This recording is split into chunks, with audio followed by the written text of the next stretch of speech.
Alternative Dig Talk. Real issues, real talk. Schools are open.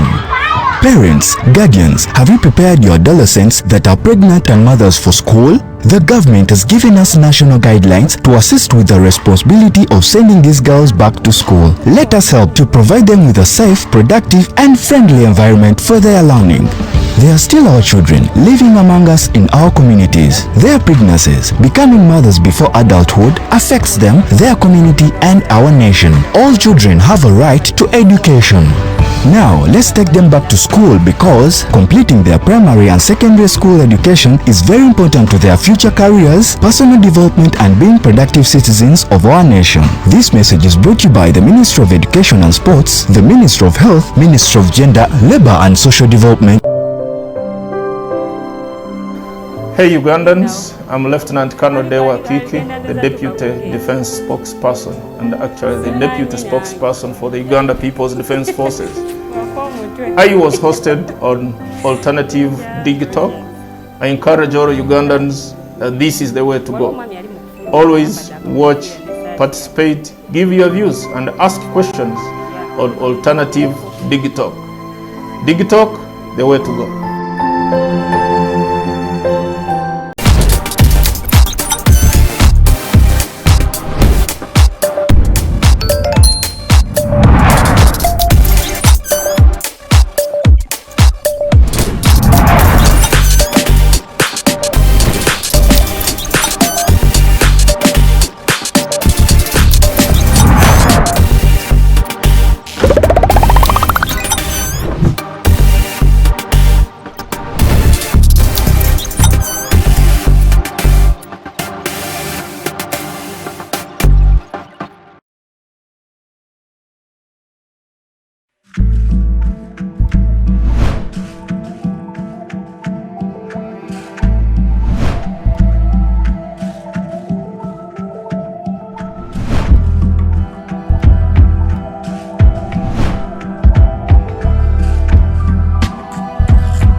Alternative Dig Talk.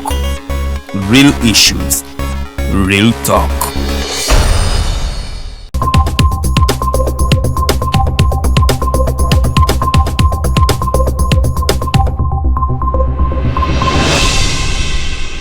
Schools are open. Parents, guardians, have you prepared your adolescents that are pregnant and mothers for school? The government has given us national guidelines to assist with the responsibility of sending these girls back to school. Let us help to provide them with a safe, productive and friendly environment for their learning.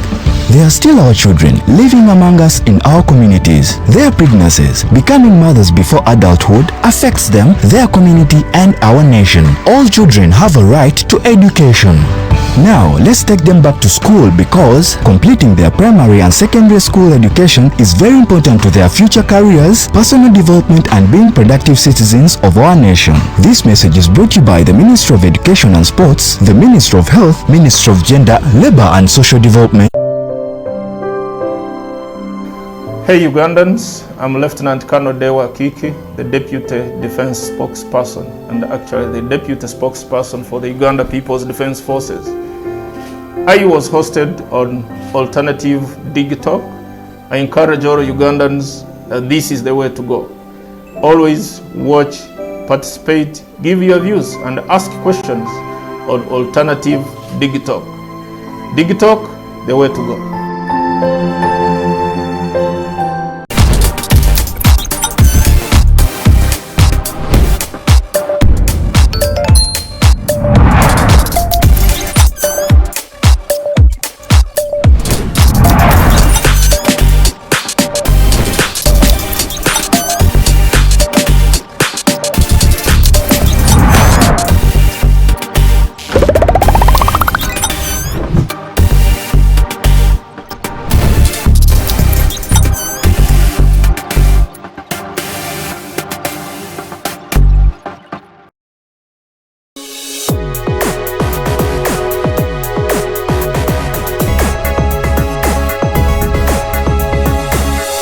The Alternative Dig Talk. Real issues, real talk.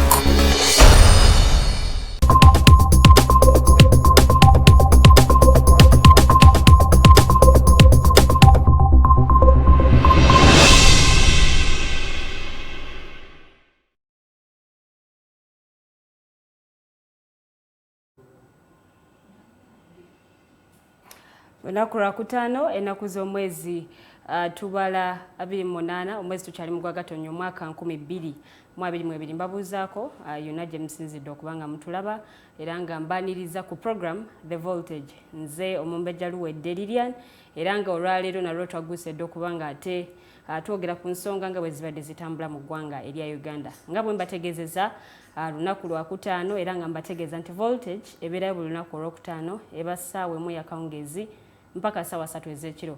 Tubaawo wano nga twogera ku nsonga ez'enjawulo omuli ensonga z'ebyobufuzi n'obukulembeze bw'eggwanga Uganda, twogera ku nsonga ez'abavubuka, twogera ku by'enkulaakulana, ensonga z'eddembe ly'obuntu okwo nno kw'otadde ebigenda mu maaso mu ggwanga erya Uganda. Era nga n'olwaleero tugenda kuba twogera ku nsonga nga bwe zibadde zitambula mu ggwanga lino erya Uganda era nga wiiki eno ekibiina kya National Resistance Movement lwekijaguza emyaka 36 ate bukya kibiina kino kitwala obuyinza mwaka gwali gwa 1986 era nga tugenda kubanga ate tukuba tooki mu lugendo lwa NRM nga bwe lubadde bingi nnyo ebikoleddwa bingi nnyo ebituukiddwako era nga ate bingi nnyo ekibiina kino bye kisobodde okubanga kikola mu myaka 36 gye kimaze nga ate kikuta obuyinza mu ggwanga lino erya Uganda naye nga mbandiza osobola okubanga otwegattako tuli live ku The Alternative Uganda Facebook page kwosobola okubanga ate otufunira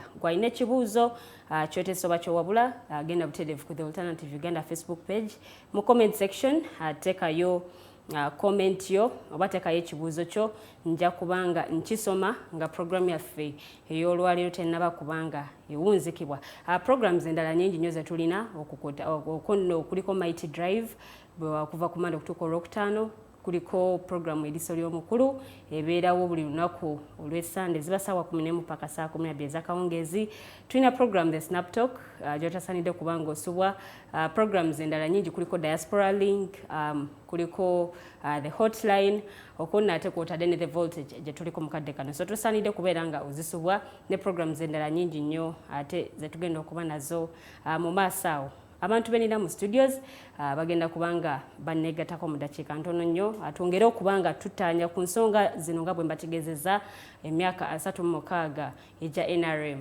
Gwolowooza ki oba oliawo birungi ki NRM byekoze mu myaka gino 36 oba oliawo n'ebigisoomoozezza ebyetaaga okubanga bitunuulirwa mu kisanja kino 2021 paka 2026 biki ebirala bye beetaaga okubanga ate bakola osobola okubanga ate naawe oteesa ku mulamwa guno gwennyini ku The Alternative Uganda mu comment section oba oteeka ate ensonga yo nja kubanga ngisoma nga program yaffe tennaba kubanga ate ewunzikibwa nga bwe nkutegeezezza. Mu studios olwaleero nina omwami Mayanja Robert Independent mind talina kibiina mwava naye nga ate muwagizi wa kibiina kya Forum for Democratic Change era nga ate agenda kubanga atwegattako omwami Kasule Ismail agenda kubanga naye atwegattako olwaleero ono nate ono nate mukwanaganya w'emirimu gy'ekibiina kya Alliance for National Transformation mu bitundu by'e Bunyoro agenda kubanga atwegattako mu maaso awo okwo nno kw'otadde omwami Mubazi Baker era naye agenda kubanga atwegattako nava mu kibiina ekya NRM era nga tugenda kubanga twogera ku nsonga zino kansala mu bitundu by'e Makindye 1B era nga ono mwami gy'ava ye LC3 kansala w'ekitundu ekyo naye agenda kubanga atwegattako mu maaso awo twongere okubanga ate tutanya ku nsonga zino nga bwe zibadde zitambula oba oliawo n'okulaba engeri ate gye tutwalamu eggwanga lino mu maaso. Nyongera okubaaniriza mmwe abatannaba kubanga mutwegattako omukutu guli gumu The Alternative Uganda kwosobola okubanga ate otufuna ku Facebook ndisobola okubanga twogera ku nsonga zino ng'ate bwe zitambula. Kwe tuli nnyo ku YouTube The Alternative Uganda, era nga ate ku Twitter ne ku Instagram tuli The Alternative Uganda. So nga ate ne ku TikTok wetuli nnyo era nga emikutu egyo osobola okuba nga otufuna bulungi nnyo naawe n'osobola okubeera kitundutundu ku programs zaffe ze tulina empitirivu nga bwe nze kunnyonnyodde. Era nga kankutwale butereevu ndooza ku mulamwa gwe tugenda okuba nga tukubaganyako ebirowoozo.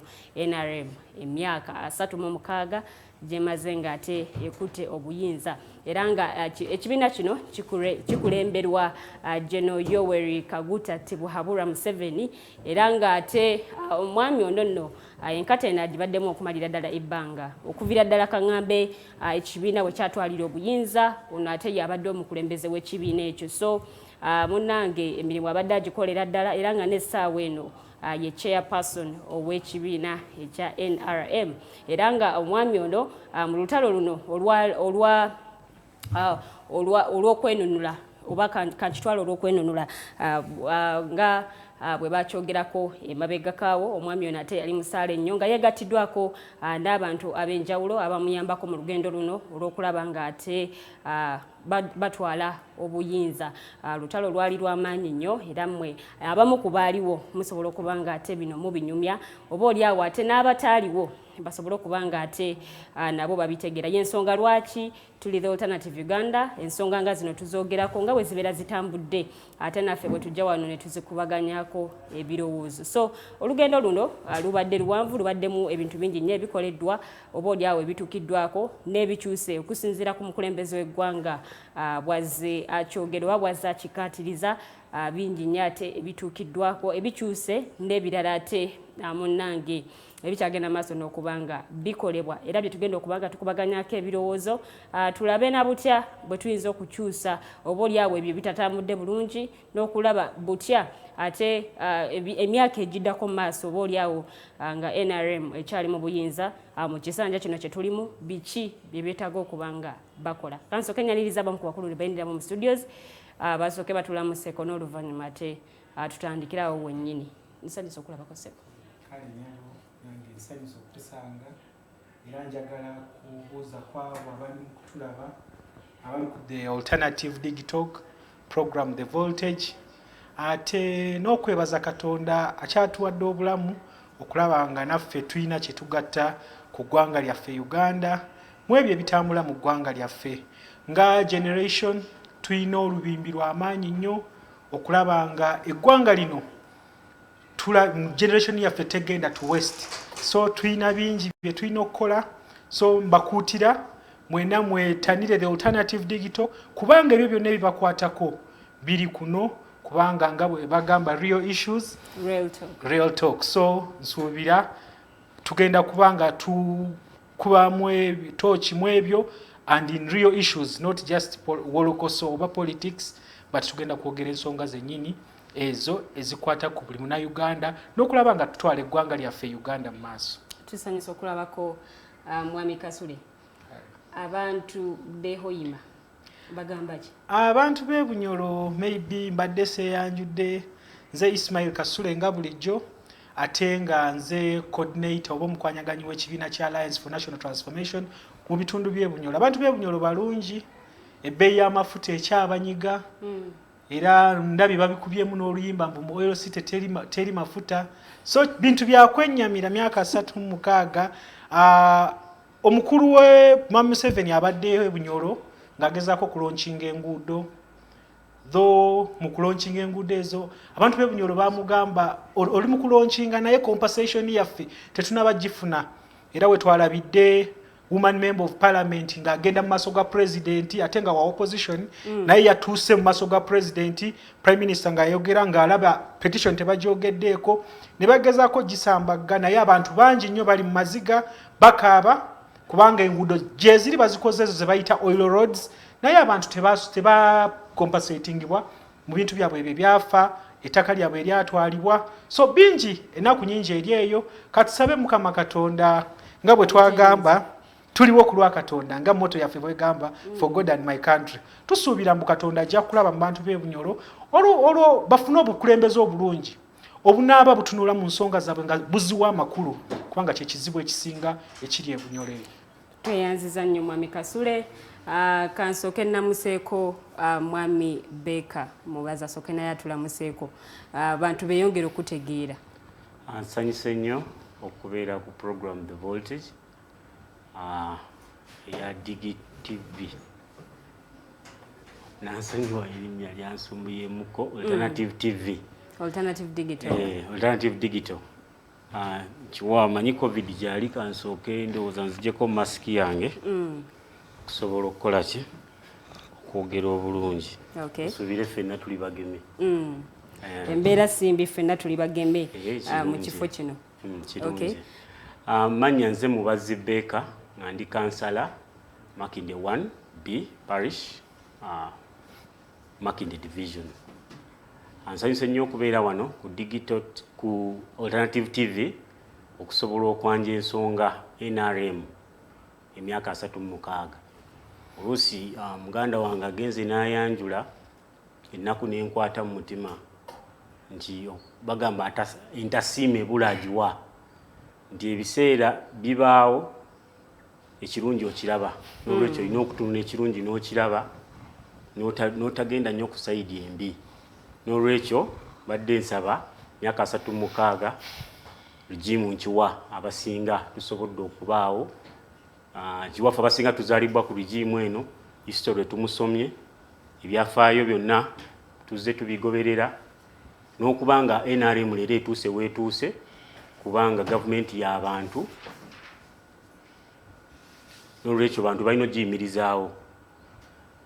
N'olwekyo nsaba nti tuteese bulungi baganda bange bonna basobole okumanya mazima gavumenti yali yeetaagisa NRM weeri mukyagyongerayo emyaka emirala n'ebirungi byekoze tunaaba tusobola obyogerako ate namwe mubirabe. Neyanziza nnyo nnyo. Tusanyuse okulabako mwami Baker era nga webale nnyo kubanga ate otwegatako okusobola okulaba nga tutanya ensonga zino. Tugenda kuba twogera bingi nnyo okuva NRM gye yava okuviira ddala ng'ekyali NRA nga tennaba kufuuka NRM byonna tugenda kubanga ate tubyogerako. Naye kansooke nnyanyirize mwami Mayanja naye asooka atulamuseeko.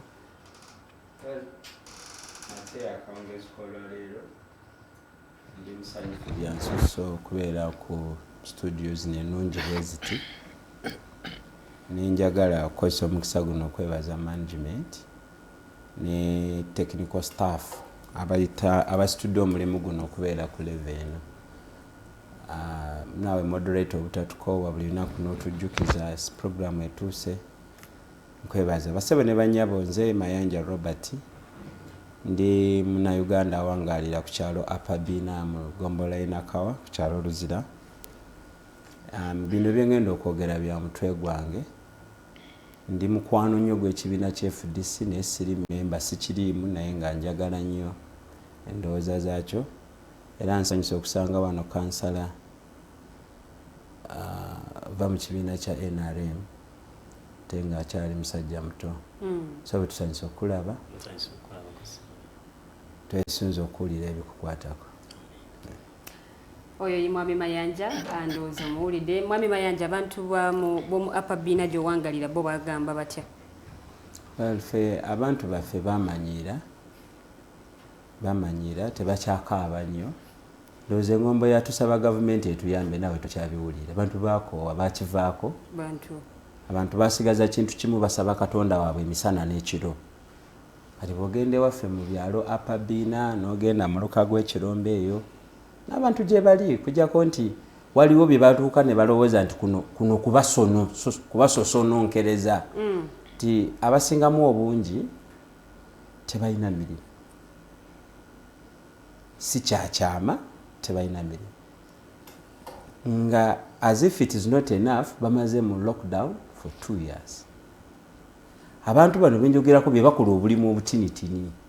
Abayiya capital okuva mu nsawo z'abannaabwe nti Kasule empayi emitwalo 5 nze gimala nja kusuubula ate bwe nsuubula nja kuyimirizaawo amaka gange. Kakati nga bakava mu lockdown minisita wa security n'awandiika ekibaluwa ekimenya amateeka nga 7 mwanatu ne kibeera implemented mu Uganda. Ekisinga okuluma abantu be Nakawatu Butabika Apabina n'ebirala ye UPDF efuuse nga soda Coca-Cola tava ku mikolo. UPDF yerienda wali bomu UPDF yegende okuba ADF Congo kyokka UPDF kati yeri mu operation Smart City abantu bewaffe ekyo kibajja enviiri ku mutwe kibajja enviiri ku mutwe ejje lyabwe erya UPDF eriri professional kakati tugenda tandika nga liyimiriza emmotoka abebbiina musale mwabe Makindye mulindeeko mwabe Mayanja tusanyusa okulaba webale nnyo kubanga ate otwegatta koza tugende nnyo wala nnyo mu nsonga ezo tujja kuba tuzogera ku obaolyawo ate mu maaso awo naye nga mbaniriza nnyo ku the voltage nga bwe mbategeezezza ensonga gye tugenda okwogerako tutunuulira NRM emyaka 36 gyemaze mu buyinza okuvira ddala eri ng'ekyali NRA okutuuka ate wekyafuukira ddala ekibiina ekyetongodde era nga munnange ekibiina kino kibadde mu buyinza okumalira ddala emyaka 36 buli ng'ennaku z'omwezi 26 January baba ate bakuza olunaku luno baba bakuza olunaku luno olwamennula era nga olunaku luno lwakuzibwa ne mu wiiki eno era omukulembeze w'eggwanga n'abaako ensonga ezimu ze yatangaaza naye tugenda kusooka tweyongera okubanga tetwekkaanya olugendo nga bwe lubadde ne 10 points program eza NRM mulimu ensonga nnyingi nnyo muli democracy security n'ensonga endala nnyingi nnyo elimination of corruption byonna tugenda kubanga ate tubyogerako mu myaka 36 biki 10 points programs zino zituukiriziddwa nga bwe zaateekebwawo oba olyawo waliwo ebimu ebitatambudde bulungi yabaffe ebyo ebitatambudde bulungi tukoze tutya okulaba nga ate tubikyusa n'okulaba nga ate tutwalira ddala eggwanga lyaffe mu maaso ndooza kantandike ne mwami Kasule. Mwami Kasule, olugendo lwa NRM olw'emyaka gino 36 olulabye otya okuvira ddala waliwo watandikira odutegeerera nti oba weewano oba olyawo n'ebimu ku bye baakunyumizaako? Olusimba saagala nnyo okudiscussinga NRM because NRM ng'ekibiina ky'ebyobufuzi tekiriiwo. Waliwo omukulembeze ayitibwa General Yoweri Kaguta Museveni. Yakulembera ekibiina kino. Yo bangi bazze babuuza bagamba oba ya trainingirawo okufuuka general ne bamukuza mu ranka najja. So naye ayina ekintu kyatadde mu ggwanga lino buli kimu kyonna ekiri mu ggwanga lino kitambulira ku ye naddala mu ekyo ekibiina ekya NRM. Kubanga njagala ombuulire mu myaka 36 ddi bwe baali mu kibiina kya NRM ng'obukulembeze bwa NRM naddala ku ntikko babukubyeko akalulu. So kintu kye ate juzi mbadde ku One Media House ne muna NRM omu n'agamba kati mwe mukyayogera ku NRM ya 10 points program waliwo ne 50 ya agenda plan eyali mu Bishop Kivenjeri. So kati mwe bamma mukyayogera kweyo waliwo ate ekirala bwe bajja ne badda ku kirala beekuumidde batya wano mu buyinza emyaka 50 nze ndowooza we tulina okukola ki okuteeka focus because you see byonna ebizze bikolebwa mu myaka gino gye tugamba 36 gibadde gitunuulira how to achieve the other bigger plan eya 50 ya agenda. Kyova olaba bangi mu bo nga bwe bajja bakola ki bagenda nga bavaamu. Waliwo mu kitabo ekimu Kategaya we baali bagamba mbu Kategaya Mwami Museveni yabuuza Kategaya alina ekintu kyeyali achallenginga Mwami Museveni namugamba Mr. Kategaya, do you know that I'm RO1? Kategaya was RO2. Namugamba ekitegeeza even in thinking nkola ki nkusinga because of the hierarchy and seniority. Meaning that teri muntu yenna alowooleza kintu ekyo ye Mwami Museveni. Ate abaliwo bonna bakolerera kimu kiki kyalowooza ate ayagala ki. Bw'aba kyayagala obufuzi bonna bakolerera ekyo okulaba nga bamukuumidde batya mu buyinza obwo. Naye nga mukuumira mutyo mu buyinza obwo kinyigiriza Abannayuganda ekyensusso. Kyova olaba Mwami Mayanja wano akugambye mu kibuga nange kakubulire ogamba bugambye abantu b'emutungo bbiina nze kennyini nabadde juzi mu tawuni emirundi ebiri nga ndi wano ku City Square na wano nga ku Centenary Park nekanza amagye nga gali awo gabuka ku motoka nebuuza kiki kubanga edda twali tumanyidde abana abavubuka ba KCCA bakabudebole bakanyama bali batambulirako naye kati budde buna amagye nga gonna gamba oyinza gamba nga Al-Shabaab ekoze eki eri wano. So nga tukyali mu mbeera bwetyo ey'obunkenke obwenkaniddeawo nze ndowooza we tulina okutunuulira kuba tooki kubanga twebuuze biki ebyabatwala mu nsiko mu kimu mu byo omwami Museveni yagamba akalulu kabbibwa n'agenda mu nsiko n'amobilize nga bamobilize nze n'agenda mu nsiko naye eyo pulaani yaabwe yaliwo oba akalulu kabbibwa tekabbibwa baali bagenda mu nsiko budde muno twebuuze obubbi bw'akalulu bwe buli oba tebuliiwo waliwo okutyoboola eddembe ly'obuntu oshege ne budde buno kati wetwogerera juzi twali debatinga wano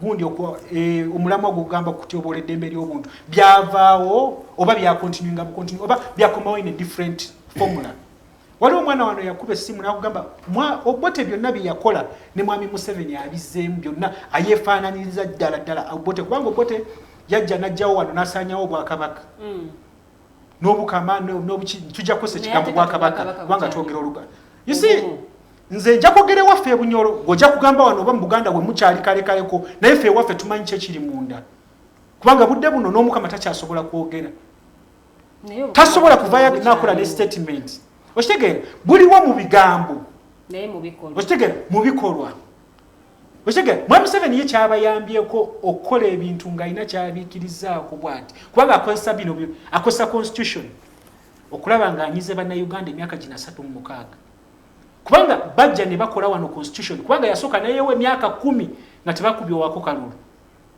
naye nga ye yagenda ng'achallenginga ki ennakyemalira ababba akalulu abatakkiriza abantu mu ddembe ly'obuntu abantu okwesalirawo ne bamala bannayuganda emyaka 10 mbu bakyatereeza nga tebabakubye wako kalulu akalulu bakatandisa okukubibwa naye tulabira ddala more of the same ebyali buli ebyabatwala mu nsiko nze ndowooza we tulina okuba nga tutunuulira budde buno kiki ekyatwala mwami Museveni ne ttiimu ye mu nsiko ate kiki kiriwo budde buno bw'oba otunuulira budde buno embeera y'abantu era wano twenna wano twakkiriziganya ne tugamba kati buno tuliwo ku lwa Katonda kubanga twakuba tooki mu buli kimu kyonna ekize kibaawo ebyabatembeeyo birabanga bwe biri abantu babadde mu the longest lockdown in the whole of the country in the whole of the world naye budde buno badde bakyava mu lockdown bagezaako okwetereeza ebbeeyi y'amafuta n'erinnya naye gavumenti terina ene clear plan muno kati amafuta tugenda gazza bwe tuti era kati kigenda kusigalirayo bwe kubanga bbeeyi y'amafuta engeri gyezzenga erinnya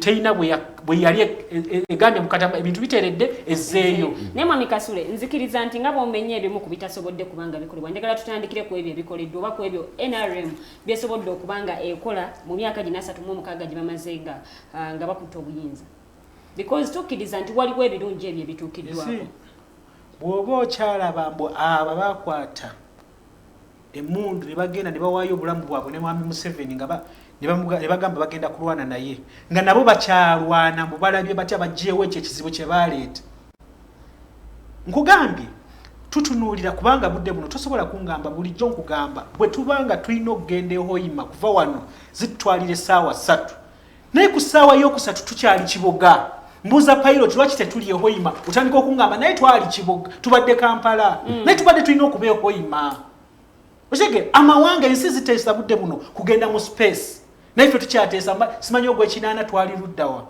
kwanga ogw'ekinaana nze saaliwo ebizibu ebyabatwala si bye bizibu ebiriwo kati twagala the solution of now oshege because you see for us as a generation tunuulira generation yaffe nze naawe musomye tulina degree tulina biki buli kimu we have even the knowledge naye how has government helped us oba okulaba nga tukoze ebyo bintu bye tulina okudiscussinga oshege tetulina kutandika kugamba nisimanyi ogw'ekinaana simanyi abantu bakola bwe bati kubanga bwe wayogera n'oganda mu gw'ekinaana wagamba okutyoboola eddembe ly'obuntu weeriri ekyo tetukyebuzaako ffenna okitege ogamba mbu nno twali tulina okubba obululu simanyi na biki ebyo byonna weebiri ffenna buli munnayuganda budde buno waali 80% of Ugandans they no longer believe in elections 80% of Ugandans they no longer believe in elections no you see okulonda n'okukola olaba ebintu bya Uganda bizibu sobola okuwa bulamu ka mwami Museveni katuwulirako okuva omwami badde nsaba nkuwa bulamu muganda wange ogenze n'owa ensonga z'ehoyima noyinaawo ogambidde nti tufunye knowledge ne education naye ogifunidde ku regime yemu kwokola ki kwowakanyiza kale n'omulala yandikikoze naye okusinziira buli bw'olaba omuntu alina kyakoze kiba kirungi naye n'okiraba nga tonnabagamba nti bajja balina ebigendererwa byabwe ate tojja nnyo ne mu ŋŋambo ebiseera ebisinga tubeera nnyo mu ŋŋambo okusinga naye nze kyengezaako okugamba eno era oba NRM oba si NRM ensi wegenze ngekula nga tetuli mu global village waliwo ebintu bye tufuna just because of the globalization of the world not brought by Mwami Museveni and his people. Nga vaccine za COVID. Tusifunye simply because we are members of the global village. Yes, tosa gamba mu Mwami Museveni. Feche twagala we are looking at the welfare of Ugandans. We are looking at respecting the human rights of Uganda. Telling sobola kula nga the welfare of their Ugandans. Yensi yawe nga tobitunuliddwamu ng'eddembe ly'abantu likyoboleddwa okitegeera because ebyo bye byatwala Mwami Museveni yagamba bamukwatira ku road block okitegeera Dr. Besigye akugamba yali alina omulimu yali alina buli kimu kyonna yali ali mu agakaani ng'akola naye kasita baamukwata ne bamusibira mu Nile Mansion bwe yavaayo yanoonya ekkuba erimutwala mu nsiko budde buno how many people are in Kitalia nga tetumanyi kuva myaka n'egyemyaka ng'abalala ne famire zaabwe tebamanyiwo ziri because those are things we must talk about. Nebo gamba tanke kwogera mu byabudde buno ebina okubaawo byandibaddewo kiringa when we talk about the oil roads. Ngugabi they've constructed oil roads in Bunyoro, but the Bunyoro don't even have kibasobola okuyisa ku nguudo ezo. The Bunyoro actually they're even crying of compensation 15 years nga ba constructing those roads. Mwenga bakulembeza abaliyo kiki kye mukoze okulaba nti abantu banene mwongera okubabunya bayina kola ki okuba okuddayo wali eri ku nsonga y'ebyobulimi kubanga agriculture was the backbone of this country. You see ensonga y'ebyobulimi ebintu biri bisatu ekisooka ennima gye tulina ebikozesebwa mu biyita mutya like the inputs ezitukozesa kiri ku record mu last year all 80% of the inputs ezaali ku market most of them mu bitundu ebyenjawulo ebya Uganda it was fake naye ebyo ebintu the inputs ezo zaali imported zagibwako omusolo these are here you see tulina UNBS naye it is also presiding over erimu kulaba counterfeits nga ziri ku market mu ggwanga lino eritugamba myaka 36 likoze eki likuze kati abantu ne bye balima tebikyali ku mutindo kubanga we've witnessed this ensinga Kenya nga zigoba ebintu byaffe ebiva wano kubanga tebiri ku mutindo okitegeera government has not tekoze kyamanyi kubanga emanyi bwenateeka mu byobulimi amaanyi abantu bagenda kubanga bali financially independent bakole basobole okukola ki because we had cooperatives here cooperatives would organize would try to prepare farmers okulaba nga balimye bulungi kubanga we bajira aba basajja waliwo cooperatives naye ne bajja ne bazita deliberately because they wanted to preside over a country of poor people. So, ebyo bye tugezaako okulaga mbu singa bali interested in that. Naye bo kye bali interested in is the other agenda of the 50-year plan. Okulaba nga Mwami Museveni alemye wano ne group ye emyaka 50. Chovola babudde buno Muganda wangono wa NRM. Muganda wangono wa NRM ajja kugamba kati tutandise simanyi tulinayo gundi. Olabira ddala byonna bye boogera. Byakulaba nga Mwami Museveni bamukuumidde batya mu buyinza si NRM actually because NRM does not exist.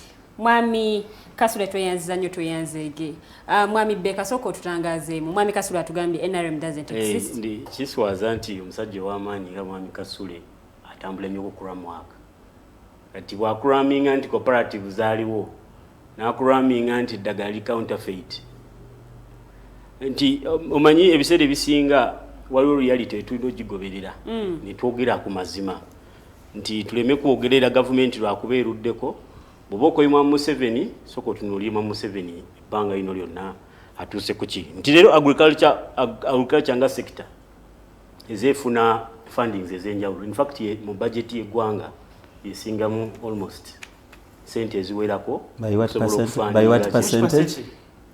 It is around making a 30%. No. Are you sure? Yes. No. Agriculture? Are you sure? Yes.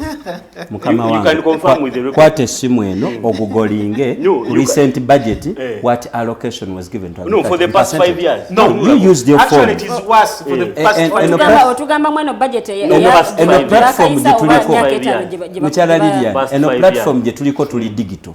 These facts tutambula nazo mu ngalo. Kwata gadget yo ogugolinga obuuze the recent agriculture sector allocation ku national budget you'll get the percentage. No, kweri. So that you don't go ahead. Tugende maso mwami Baker. Nze yange yino. Because oli bwagamba yange yino, but I have these facts. Use yours. No, nzize yours is digital. Mwami bade sabatuuliziganya. Okay. Bade sabatuuliziganya. Mbweza chimu mingende. What is the source of your percentage ojija kuchi? No records. Give me. I can show you. So but to give us credible information. What is the source of your percentage? Because to very good no tula kubuli we no ganti ndoza abo baba wa 58%. 2021. What is the source? 2021, 2022. The sector to the increased total has increased to 20.2%. Thank you very much. 20.2. Mubulire ne source mukutu chomo. Andi kati menya mu nti national budget. It is enough. Agriculture was given 22.2. And you also look at how many people depend on agriculture in the country. No, there are very many. Kubanga bwotunulamu nti to date agriculture sector nti twatunulamu nti twaina cash crops abantu ze balimanga before cotton coffee nti lero abantu bakyusiza nti ne bava mu subsistence farming nti omuntu asobola okulima ate n'atunda ku byakoze eki byalimye nti lero bw'otuuka Nakasero era osanga abantu ab'enjawulo nga batunda products ez'enjawulo okuva mu byalo byabwe which is a platform government gyesobodde oteekawo nti omuntu asobola okujja n'atunda ekintu kye n'amaana akola ki n'addeyo mu kyalo tweme kubeerawo ng'oli agamba nti buli omuntu asobola kuba bw'otunulira oba bw'olaba ku national budget bw'olaba sente eziri allocated mu sector ya agriculture oba oliawo ntonoko okusinga ku ziri allocated mu security. No security because bwe tuddayo ku 10 point program gye wagambye nti point number 2 was security. Nti twajja nga government ya NRM yali ejja nti for over 24 years Uganda abantu bali bafa bijimu z'obote amini nti over abantu emitwalo 8 baafa kwezo regimu z'ezibbiri babafaaki nti bwe yajja bafe mbafiiranga mu ntalo abalala baafa njala bafa endwadde naye no government erisa ebyobulamu leero abalwadde ba polio abasinga ba mulembe gw'obote bote amini nti percentage yaggwa yakkirira which is a credit. You know that the biggest polio vaccination is a donation. Anti kati omanyi mulimu ebintu ebimu donation ejja netatuuka ku bantu ne donation ejja netuuka ku baki alio donation zizze nezitatuuka ku bantu ne mu government tubadde tugezaako ku implementinga polio nga bwabuuziza polio yatuuka ku baki ku bantu nti twayinanga 6 killer diseases to date abaana tebakyafa 6 killer diseases nti abaana babakolako mu malwaliro nto kyekirungi ekyo netugamba abazadde baabwe bafudde stress, they cannot even afford to do what I depends stress yanjawulo stress ina yanjawulo lero yinza okugamba nti stress yinza okuba toyinaamu ku ssente oba lero tiwakoze nofuna stress nokola ki nofa naye bwe tudda mu reality nti platform weri regimu egezezaako okuteekawo emiwaatwa buli omu kwasobola okwekwata nti lero bw'otunuulira abaami bano basobola okuvaayo olinayogera kati nga omwami bwagambye nti ddagala lino eri katali counterfeit. I've said over 80%. Bwogamba 80%, that percentage eba. Mwami Baker, mwami Kasule ine ekifaananyi kyatusiigidde nti ebimu ku byatwala mwami Museveni mu nsoko waliwo ensonga ez'enjawulo. Mwalimu ensonga z'eddembe ly'obuntu, ensonga endala nnyingi nnyo z'ayogeddeko. Nagezaako okuba ng'ayogera ng'ategeeza nti ebyatwala mwami Museveni mu nsiko ssaawa zino tebikyaliwo. Okutyoboola kw'eddembe ly'obuntu nti luli walingawo ba political prisoners bye bintu byemu bwate bitulabako ne mukadde kano. Okay, political prisoners babangawo naye the number si eriwo kati. Nti eri yali ntono oba yali nnyingi kwenu. Nti baali bangi. Naye these days nti omuntu bagenda omukwata. Ebiseera ebisinga aba n'ensonga lwaki bakoze eki bamukutte ate justice system nekola. Because wano nti osobola ogenda mu kooti omulamuzi n'akuwuliriza paka omusango gwo ne gukola ki ne guwulirwa.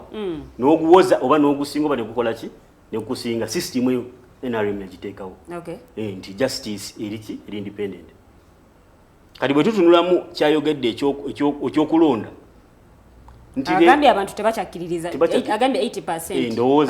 Ndowooza omuntu kubanga abalonda baasukka percentage. We have not had kubanga kati nze kamwocho okulabira total number of voters voting. We've not even actually had 75. Anti mami ule mwaine mu kaluluka 12 mugumu registered voters bali obukadde 18 n'okusoba mukaawo naye ate abalonda bali obukadde 10. Anti kati olina okwawula abalonda president abalonda nze kansala abalonzi bonna abalonda kati nze abalonda ku level yaffe era kakikoke ebyokulonda ne kategeeza nti tanapi abalonzi oba oli awo tebadde waggulu nga bwe badde bagisuubira because bwe kiba nti abalonzi bali obukadde 18 naye nga ate abalonda bali obukadde 10 difference eyo ey'obukadde 8 difference nene yes naye it is not 50% nga bwakyogedde. So what percentage is it? 60. Pardon? 60% be balonda. So the 40% be batalonda. Basically, yes. And have you interrogated why? Some people are going to buy interest just. And why? Atenga tuyina obuzibu bunene nti tusanga abaami kati nga abamu abali ku opposition nga they need education. Tuyina obasomesa ebyobufuzi bifaanana bitya. Because abamu avaayo n'agamba nti nja kwesimuliza ku government eno nange nfuna amaanyi. Kati oli bw'agamba nti democracy teriiwo ng'ovaayo ne weesimuliza ku government eriwo regime n'ekugumiikiriza n'ekola ki n'ekulaba. So n'olwekyo tuleme kubeera nga tuli mu mbeera ey'okugamba nti nja kuva eri ngivumirire bajja kukola ki bajja kumpuliriza. Nti leero president yagenda mu nsiko bwe bamala okufuna obuyinza mu 86 paka 25 twali mu single party system movement system tutuuka after movement system then tugenda multi party system. Political parties zijja in 2005. Okay. Political parties zijja buli mwafuna eddembe ery'okukola ki ery'okugenda mu kibiina ky'ayagala. Kati nze democracy ndaba etandise okukola ki okulabika kuba tulina okunoonya visibility. Bali bwakenkya democracy girabangako that is democracy. Nti buli omu right yagikola ki agi-exercisinga. Waddembe okulonda gwayagala waddembe okulonda gyoli nagamba nti NRM existinga leero ze banondera ku kadi yaki NRM nga party sinze president Museveni banonda nga ki nga flag bearer owa NRM owa party eriwo so ne mugibala nti achievement kunze eba ekikolekola ki nti leero bw'otunula mu kansi yaffe Makindye we are 18 councillors aba NRM 80 something opposition 86 plus opposition kwegamba like nti abantu tebe exercising rights zaabwe kujja kwesimbawo ne bayitamu because oli bagamba nti obuluba bubba nibo bonna babubba because abo bajja ne bayitamu nange ninze nesimbawo abantu ne bakola kiki kyotegeeza mwami Baker nti akalulu tekabbibwa okubba akalulu tekabbibwa mukutegeera yange akalulu tekakola ki tekabbibwa kibolaba nti nenyamira nnyo oli okugamba nti akalulu bakabba batandika okubba akalulu bakola biki oluusi nziyita mboozi za kukubo. Waliwo obuvidiyo obumu obwalinga busatulatinga ku social media ng'olabira ddala waliwo abatiikinga obupapula obusoba oli agenda kulonda naye ng'ate bamuwadde bu ballot papers akasoba mukamu naye nga obusinga butiikinga. Ekyesimanyi baganda bange bayingirako mu byobufuzi politics sina kye tuyita propaganda nyinza okwagala okusuula nenkikola. That is politics. So it's a dirty game. Muzanyo gwabaki bagutegeera. So olianza okozesa propaganda najja na publishinga obviously kuyisaawo kiki. Okay. So that is politics. Bwete ensonga bwetambula. Basically. Omuzannyo. Kutambuza muzannyo as in kumanya byabufuzi na waje tulaga. Kuba bunga tonnatuuka genda gy'olaga. Toyinza kukola ki? Kumanya gy'ova. Bw'oba tomanyi gy'ovudde tomanya gy'olaga.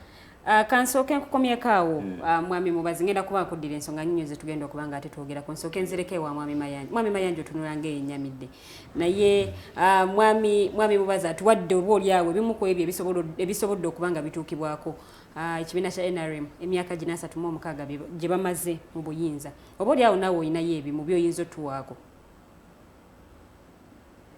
Mukwano gwange nnyo Council Isaac Semakadde yangamba yalina paper gyagenda presentinga ku university emu Pretoria naye bwe yali ayingira ku gate za university eyo yasanga ebiwandiiko ku bisenge.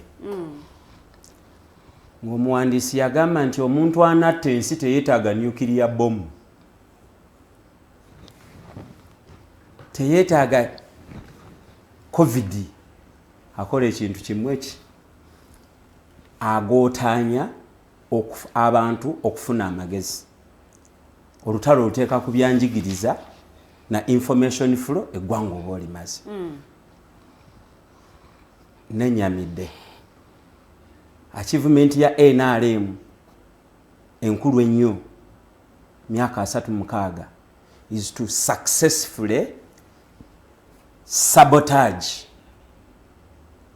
okufunibwa kwa magezi mu Uganda. They have successfully sabotaged information flow mu Uganda to the level nti omuntu ajja mu studio nga mukulembeze yakubwako n'akalulu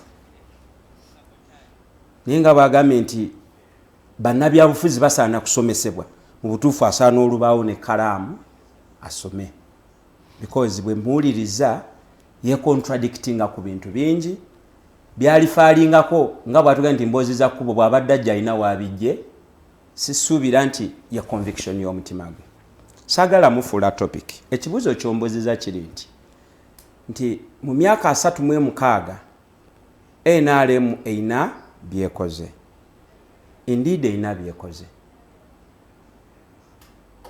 wabula nze political level gyendiko neebuuza ye abaffe tuwaddeyo ki okufuna ki. You can't appreciate the achievement without appreciating the cost. Fine, tugende ku 10-point program. Item number 1, democracy. Tuwaddeyo kyenkana ki okufuna democracy w'abantu? Abantu 5,000 obuwanga bukyali weeru. Lwaki twawaayo? We were desperate for democracy. At the backdrop ku kalulu 1998 Museveni ngafunye obululu 3 teyagenda mu kooti talinayo nawe yateeka issues ze ku paper ng'omugunjufu n'agenda mu nsiko gye batamuzaala abeewaabwe yabalekayo eri n'agenda mu bitundu by'abantu abalungi ne bamusuza ne bamuliisa ne bamukweka nga bakolerera ki ekisuubizo kya demokrasiya. Muto wange saagala obeere limited mu ndaba y'ebintu omukulembeze obeera ne exposure esukka ku nfumba ya maamawo. I want to ask you, if it is democracy, when you compare ourselves with our neighbors Kenya and Tanzania, can you rate us? But tubanga tuina democracy, what is the objective of our own democracy? Bwoba tosobola ku debatinga topic eno kwezo lines zatenda bobo nsumbuwa. I have told you Museveni okulayira ku parliament wali omuwendo gwe twawaayo twafiirwa baganda baffe bakoddomi baffe emitwalo 50. Sigenda kumenya ebirala ebyayonoonebwa development gye twali tuuseeko eyakubwa ku ttaka nga mu Masaka ne mu Luweero. Sigenda kwogera distraction because olutalo olwo ensi lwalinga lwa covid ensi lwagiteeka ku stop ne lugiggalawo for 5 years. Sembadde nkusuubira nti by this time and age gwomanyi nti abantu abaafa during Amin and Obote's regime baafalwa operations insurgency operations ezakolebwa abayeekera abatandika okuyeekera government ya Uganda in 1971 because bwobanga oli kada we NRM ng'oyiseeko ekyankwanzi. These facts are there. Lwaki mbyogera? Ntuula ne senior political commissar Uganda yokka gwe yali alabye Dr. Kiza Besigye nkimanyi nayo bw'abeera wano vunama. Njogera ne General Grigori Mugisha Muntu. These are political icons mu NRM. They have stood out tall and proud ne bagamba look here kino ekintu kyava ku luguudo kati gwe sinzira ku kyokujja wano tugambe muyinza okuba temulaba. Mukyala Lilian mbadde njagala mu nkomezeewo ekifaananyi kibadde kiraga omukolo gwa NRM celebration at 36. Ekifaananyi kya UPDF. Mu UPDF Act mulimu akawaayiro akagamba ti this force shall be non-partisan. Naye mbadde mutulaga victory ya NRM, a political organization. Ekifaananyi mutulaze kya UPDF. Kino tekisobola kulabwa muntu ategeera tirine ggwanga lyava ku luguudo ne ligenda mu nsiko. Because the laws say the UPDF is not NRA. newankubadde era nga kyo kirimu obulimba because commandant wa UPDF ye RO 001 yandibadde UG 001 ne resistance officer 001 ne balita UPDF nange gye ninako stake ye paradingiddwa wali ekifaananyi kiikyo eyo ye eyo ye NRM With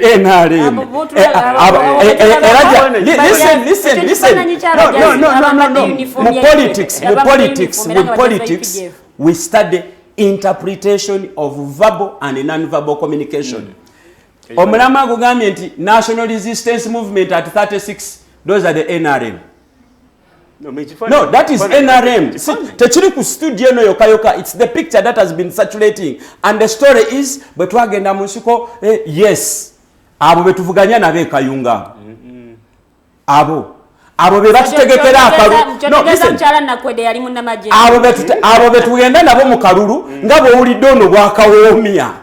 Era n'amala naye kuba mufanaga, we have built democracy. I want to ask you. Bwoli junior kada nnyo byenale mtona tukana byogerako. Naye wali weebuuziza kiki ekireetedde bakada nga Jaberi Bidandisale at one point ogamba no. Kino ekibasi kyabula. Amanya Mushega no. Eri tumwine ngata kaya Kategaya yafa agambye no. Kintu musoke simanyi gyali mu lusuku eyo gye mwamukweka. What happened kubana abantu abali so next to the vision at one point in time atukana no. Abamu ne bagwa neddalu bakiza Besigye ne bagwa neddalu bamugisha muntu. Isn't that enough to speak to your consciousness? There is something terribly wrong in Uganda. Well, ojja kujja wano tubalire some incidental achievements. I would like to assure you. Tinekov after 36 years kusobola okulaba weriise. But we tuba twogera ku ggwanga tutunuulira bino wammanga, tutunuulira potential yaffe, ne tutunuulira opportunities available, ne tu projecting where we want to be. True. Some time back Uganda yali emaze okukola a foundation stride ngere emaze n'okupointinga wajje yagala okulaga mwebyo tebabi basomesa dayo obuze secretary general we NRM akulage kuje bayita common man's charter eya UPC because Museveni gye bamutrainingira. Omusajja yali amaze okudefininga objectives as a national strides zaffe, therefore our development. Yagamba njagala banna Uganda nga bayigirize se bya bulijjo naye ebyekikugu nga baramu nnyo ngera bayina emmere. Sabatwe yambe okutegeera. Mwami wandibadde olina kalamu kati nga bino biwandiika ojja kudda bifalingeeko. Badde nsaba tuwuliziganye era bwengendo sooka ate mbakomyeko katono. No, kamalize point yange. Biwazi wenjeka mbanga ngehanginga. Ngenda gyerabira. Tunaba tukomyewo musaawa ey'okubiri. Njagala tutandikirawo bwennyini point oyongere ogitutangaalize n'ensonga zonna zoyogedde. Kwa the voltage program gy'oli mu kulaba tugenda kuba tuwummulamu katono nnyo. Tukomawo mu ssaawa yaffe ey'okubiri era nga Mwami Mayanja agenda kwongera ate point ye agimalayo bulungi nnyo. Mwami Mubazi atugambye nti ennaku zino bannayuganda tebakyafa era n'omukulembeze eggwanga yayogera ku nsonga eyo nti abantu kati balamu bulungi era bindi nnyo era byeyayogerako ku nsonga z'ebyenfuna era nga tugenda kubanga nabyo tubyogerako oba oli awo ate tulabe nabutya bwe tuyinza okulaba nga tutereeza eggwanga lino okusobola okulaba nti ate ffenna tulyeyagalira. Mukasooke tuwumulemu katono nnyo tukomawo.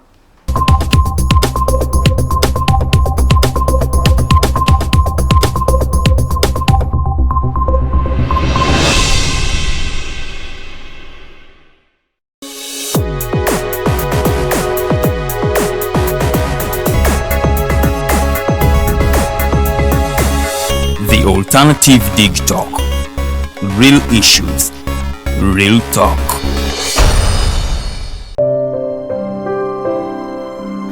Hey Ugandans, I'm Lieutenant Colonel Dewa Kiki, the Deputy Defense Spokesperson and actually the Deputy Spokesperson for the Uganda People's Defense Forces. I was hosted on Alternative Dig Talk. I encourage all Ugandans that this is the way to go. Always watch, participate, give your views, and ask questions on Alternative Digitalk. Digitalk, the way to go. Schools are open. Parents, guardians, have you prepared your adolescents that are pregnant and mothers for school? The government has given us national guidelines to assist with the responsibility of sending these girls back to school. Let us help to provide them with a safe, productive, and friendly environment for their learning. They are still our children living among us in our communities. Their pregnancies, becoming mothers before adulthood, affects them, their community, and our nation. All children have a right to education. Now, let's take them back to school because completing their primary and secondary school education is very important to their future careers, personal development, and being productive citizens of our nation. This message is brought to you by the Ministry of Education and Sports, the Ministry of Health, Ministry of Gender, Labour and Social Development.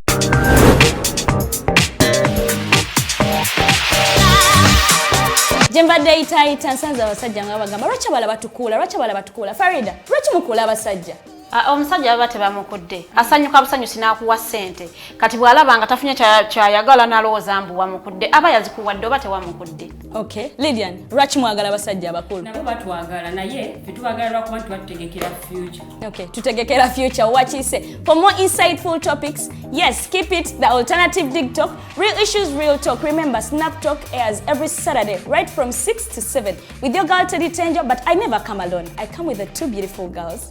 Lilian Luwedde, the princess. Meanwhile, we have a new home. I'm super excited. What do you think of our new home, Farida? I love it.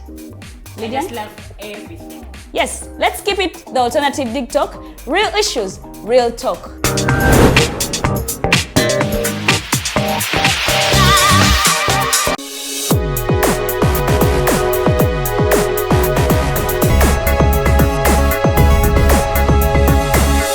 The Alternative Dig Talk. Real issues, real talk.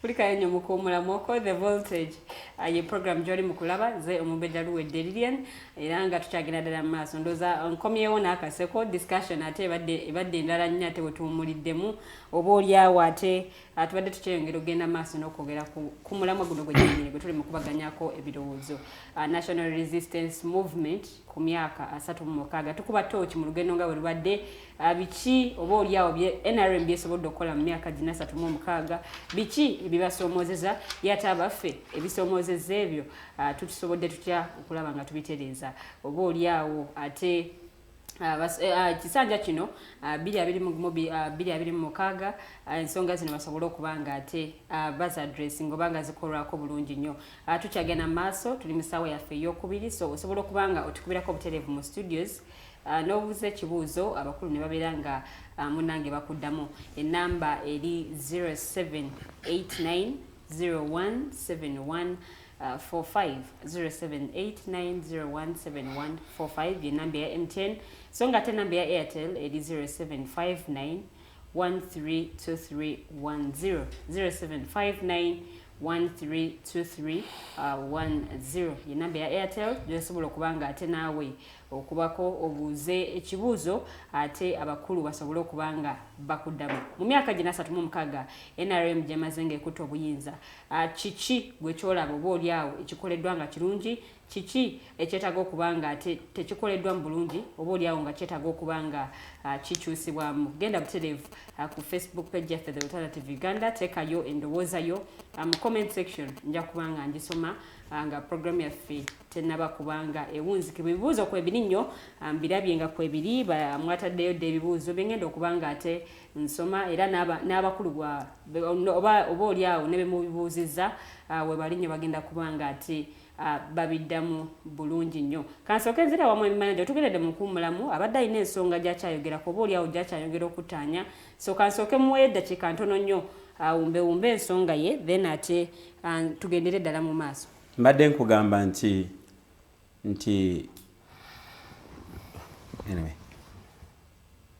nayogedde nti bwe tuba twagala okutegeera NRM byekoze essira tuliteeke ku kiki kye tukoze tutya nga tutunuulira n'ebisuubizo bye baatuwa 10-point program mwalimu respect of human rights democracy n'ebifaanana bwe bityo naye nkulaze nti mu bitabo byo bye birimu mu practice Uganda efugwa magye.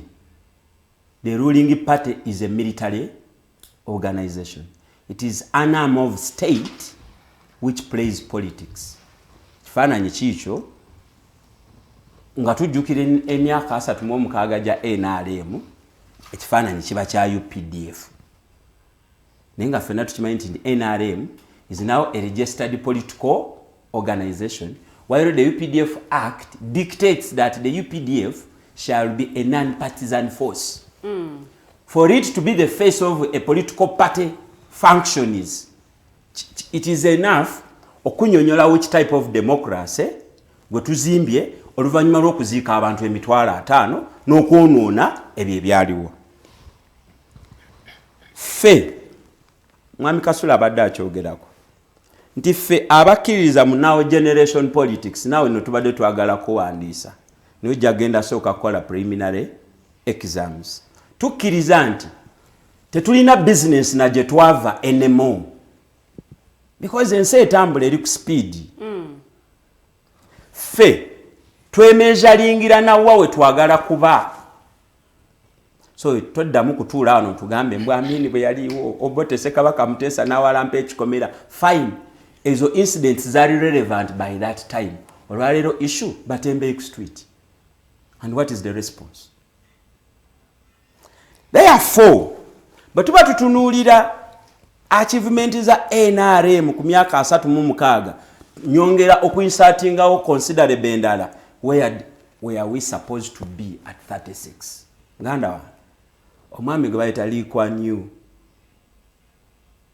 yafuga Singapore emyaka 30. Mu myaka 30 yali amaze okuddira Kalito Island akatalina kye kalina ng'akafudde eggwanga essajja. Era bw'ogenda n'onoonyeze bayita Asian Tigers. Singapore ku myaka 30 gyokka eggwanga lyali limaze okukola infrastructure nga limaze okweprojectinga nti bw'oba oyogera ku Singapore ffe tujja faanana bwe tuti. Njagala obeere wa mazima. Mu myaka 36 oweeyo ekigambo kimu kyokka bwe kintu kino kyo tukikoze ne tukijjako engalo abaana n'abazzukulu bajja kukisanga. Okujjako ettemu, obubbi, obulimba. Maliriza submission yange kubanga sho sigiriiko bwomu. Therefore I can conclude nti zino ze achievement za NRM mu myaka 36. 1. Nzenga omugoberezi wa politics si kyangu kya kukwata buyinza n'obusigaza emyaka 36 uninterrupted. It's an achievement to the NRA, the NRM. Obuyinza babadde nabo batya babukozesa biki, that's a debate for another day. It is an achievement. Oba basa abantu bameka oba bye boogera si bye bateeka mu nkola. The principle is obuyinza bo babulina emyaka 36 and they are threatening to go on. It's an achievement. Information. Yes. Tutunula 10-point program. Mwebani. No, mwebani. Tuliko olwaleero. No, tetutunulira 10-point program. Because 10-point program NRM yazivaako. Kubanga nereeta ebirala. Kubanga mulimu ebintu ebimu ng'omuntu omulaba awaba. Nenze information ngenda givaako. Eri misguided. We are looking at the achievement of the NRM at 36. We are not limiting ourselves to 10-point programs. Because NRM nayo at one time 10-point program either yaza digesting or yaza abandoning and nereeta. No, yayongerako. So are they still 10? No. Lwaki oyagala nze debate ngikumire ku 10 nga ziri 48. And what after 36 years? No, abadde ampa information njugoba. Maliriza nga nkugamba nti ekyokunywezo okukwata obuyinza n'obulaalira n'obujugubanira ne bukutamiiza obufiireko ekyo mbawa credit bakikoze. Namba 2, okumenyaamenya omusingi gw'eggwanga lino gwali guzimbiddwa n'omusaayi, okutta vision ya Uganda eyayolekebwa mu crested crane okubeera ne step emu ku ttaka ng'endala egenda maaso si mu reverse ekyo nakyo successfully bakikubye bulungi nnyo nti to the extent nti kati ne identity y'omunnayuganda tetegereka bw'obuuza omunnayuganda neggwana ajja kugamba ebintu ebyo bizibu nnyo bibaddemu katonda okutuuka ku gino emyaka emeka 36 ekisembayo a fundamental achievement of the NRM kwe kulimbalimba abantu nti bannansi balina obuyinza naye nga magye gegaraninga the entire enterprise of state ng'ate abannansi bakola ki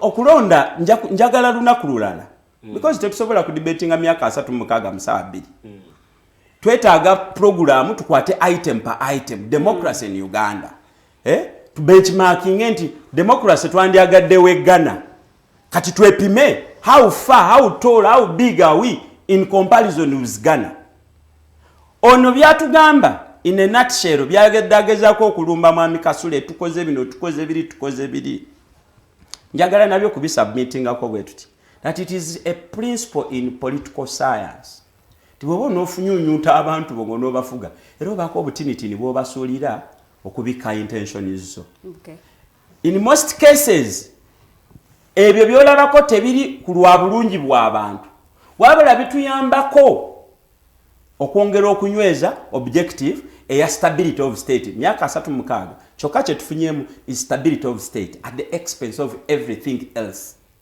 ntegerekesa bulungi mwami Kasule enguudo z'oyogerako ehoima tebazizimbira Bunyoro behoima bazizimbira bano ba colonial masters abaddugavu noto otufuta katonda toyakweka e Bunyoro batujjeyo nga Abanyoro mututunulira mu pipe ng'eno bowe bekola ki for me because wabozizanze that is what I can write about NRM at 36 nkugambye the first indicator is at 36 the picture is UPDF at NRM that is a brief summary of our achievement in terms of democracy and people's governance. I want to rest my case. Tuyanziza nnyo mwami Mayanja mwami Mubazi obadde inacho agala okwongerezaako mu dakiika ntono nnyo nsooka nzireke wa mwami Kasule. Kati mbakimala njagala okwongerezaako nti Dr. Byesija alina waali alayika akutte ku mumwa ti student we akola ki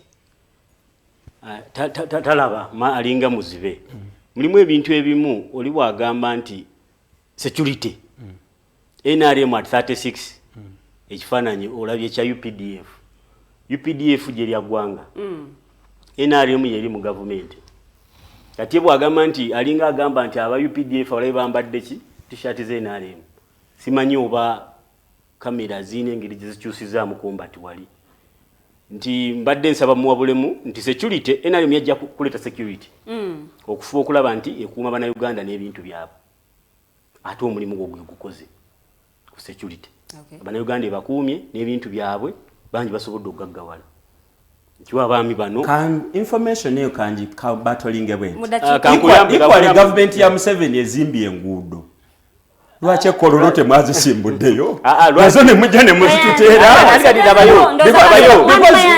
because you're trying to water down my argument. Kamalize na kano onomuto wange njagala mu guiding kubanga ekifaananyi ekyo twabadde ku celebration za NRM the statement about security did not warrant parading of the UPDF ntegerekese bulungi eba indication ya kikali no bw'otunulira ekifaananyi ekyo kitegeeza nti abo boolaba ku TV ye NRM anti kati bakubuuza okay twayanziza nnyo twayanzege mwami Mayanja gwate simanyi lwaki okiwakanya ne eyo ye NRM mwami Mayanja nsaba tuwuliziganye nsooka ezirekewa mwami Kasule mwami Kasule nzize wo ngammwe abali ku ludda oluvuganya gavumenti kiki kyemukoze okulaba nga muwabula ekibiina ekiri mu buyinza because obadde oyogedde olaze oba oli awo ebintu ebimu NRM betasobodde kubanga ekola kiki kyemukoze okulaba nga muwabula gavumenti oba oli awo ekibiina ekiri mu buyinza okulaba nti ebintu bino bitereera oba oli awo n'ebibadde bitambudde obubi bisobole okubanga bitambula bulungi Mukyala Lilian bw'oba otuyita wano omubala gwaffe wemba Oluganda ndukozeseza bulungi omulama omubala yeah. It is real issues, real talk. So bwe tuba tuzze wano tetudda mu bino biki, we come here really to help those struggling Ugandans abali wabweru. Ate nze bwe mba njogera wano ne mwami Mayanja nsuubira ne munnange oyo ali wano nsuubira ne management we betuyita wano ebeetunuulira how to transform oba okukyusa obulamu obwa those more than 45 millions abali wabwereyo abatulaba nga in 20 years or 15 years from now they are going to be 100+ millions. Nga tuli mu kwogera budde buno nga mawa ensi ekula nga abantu batandise okugenda ku space. Right now bakugamba ono musajja is it Johnson what ayakola ekyo kigunde kitwala abantu ku space budde buno ali booked up to 2026 okufuna chance okulaba nga osasudde ogenda okole ki up to 2026 ali booked.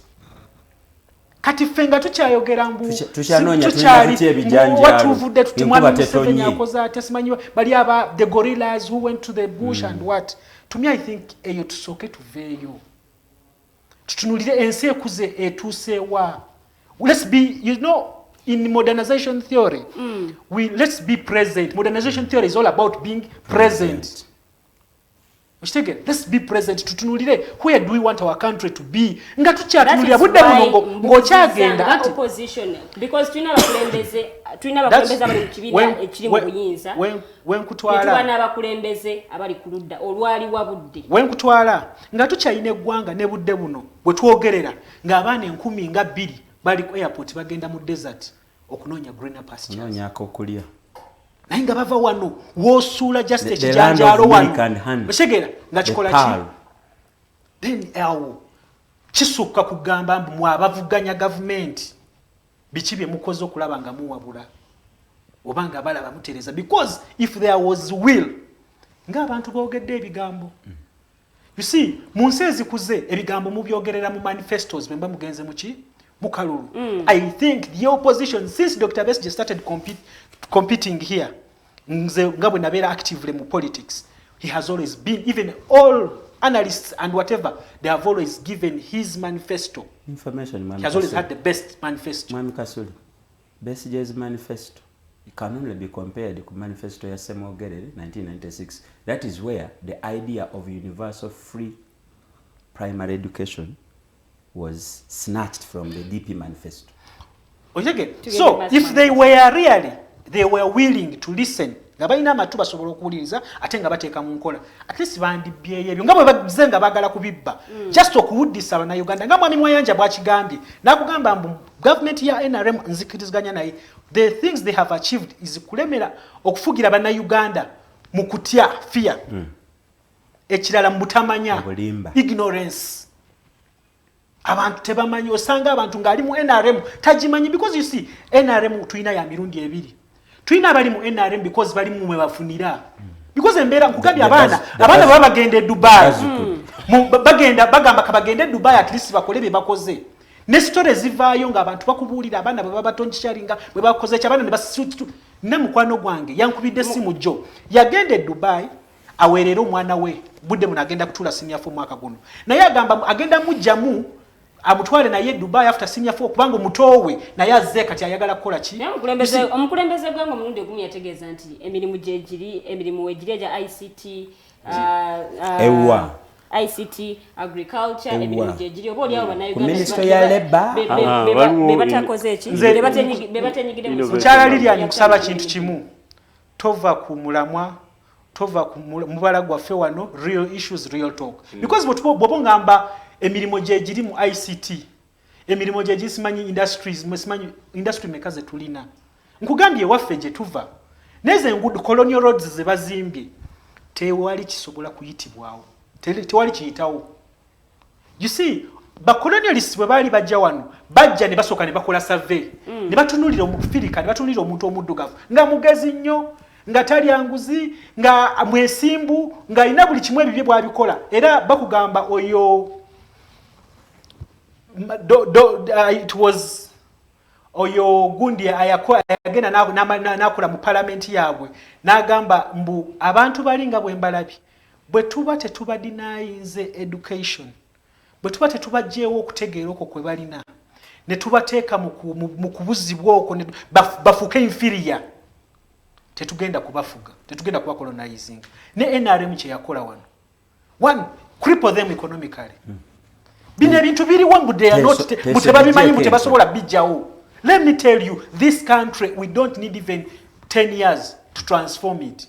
If at all the leaders have the will. Mwami Kasule, ebyenfuna by'eggwanga bizze bikyuka oba olyawo n'okulaba nti biri byeyongerako okusinziira ku myaka 36 walinga NRM yakakwata obuyinza. Nze nakusabye ekintu kimu.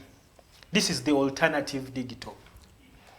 Let katuve mubiri because bw'ongamba tudde mu ebyo nange nja kugamba abantu babakwatanga obundooya kati tulina drone kati zitwala abantu bonanza mu ebyo nja kugamba mwami Museveni yagamba babba akalulu na wano bakabba bonanza mu ebyo nja kugamba bamukwata wano twagenda mu kalulu juzi nga presidential candidate ali mu bigere ngengato zene saati babijjemu oshege so bwobo ngamba nga tukube kifaananyi bwe kityo nze mbadde ngamba tuogere ensonga zennyini ezitunulira twagala Uganda ebeerewa. Because it cannot take us even 10 years of transforming ggwanga. If at all we have focused leadership, ine empisa etunulira bana Uganda ngebatwala ng'ekyomugaso nge people first. Ngeerabanga bana Uganda basaanidde okukola ki kyakwenyamiza nnyo Omuganda wange ono simanyi myaka gye gyaliko. Naye bw'owulira omuvubuka ku myaka ng'ayogera ebintu ebifaananye bwe bityo because you see me and him we are still here for some time. Oshege, we also nze era kyemusaba kiri kimu mpulira njagala okulabako government ezikola nga bwe zitambula ndabeko omukulembeze w'eggwanga ngavaako peacefully kubanga wano wetubadde mwami Museveni byajja okuchallenginga mu Uganda tetufunangayo omukulembeze avaako peacefully omwe abavaako omulala nga ali ku border ng'akola ki ngadduka naye kati ono ye azze tuli wano abamuvuganya tebaliiwo because abakoze eki abalaze mbu tebakoze eki tebaliiwo because you see we are not tetuvuganya NRM tuvuganya the state machinery Bank of Uganda ngeri wali era wawulidde ne governor bwafudde mukama mumuze mirembe ne ligaseye bo bagamba mu was a good economist biki byonna bagambe nabe balina kubitta batekeke ebibozibozi ebitaliyo oshitege amaje governor asabanju oshitege myaka 3 akoze myaka 2 atajisaba afudde oshitege amaje ga Uganda obadde ogalaba mu kalulu bubo yagala tuogere Uganda okuveeyo oshitege electoral commission ebadde evaayo mu kooti nga ewangulwa emisango ey'okubba obululu gwe bw'oba ogamba akalulu ke muwewanyisizaamu. And by the way, ebintu byakalulu nze kyembagamba government ya Uganda chance gyeyina eryemu mbu the people who have championed the voice of change bavayo clearly ne bastating that they don't want Ugandans to shed blood again.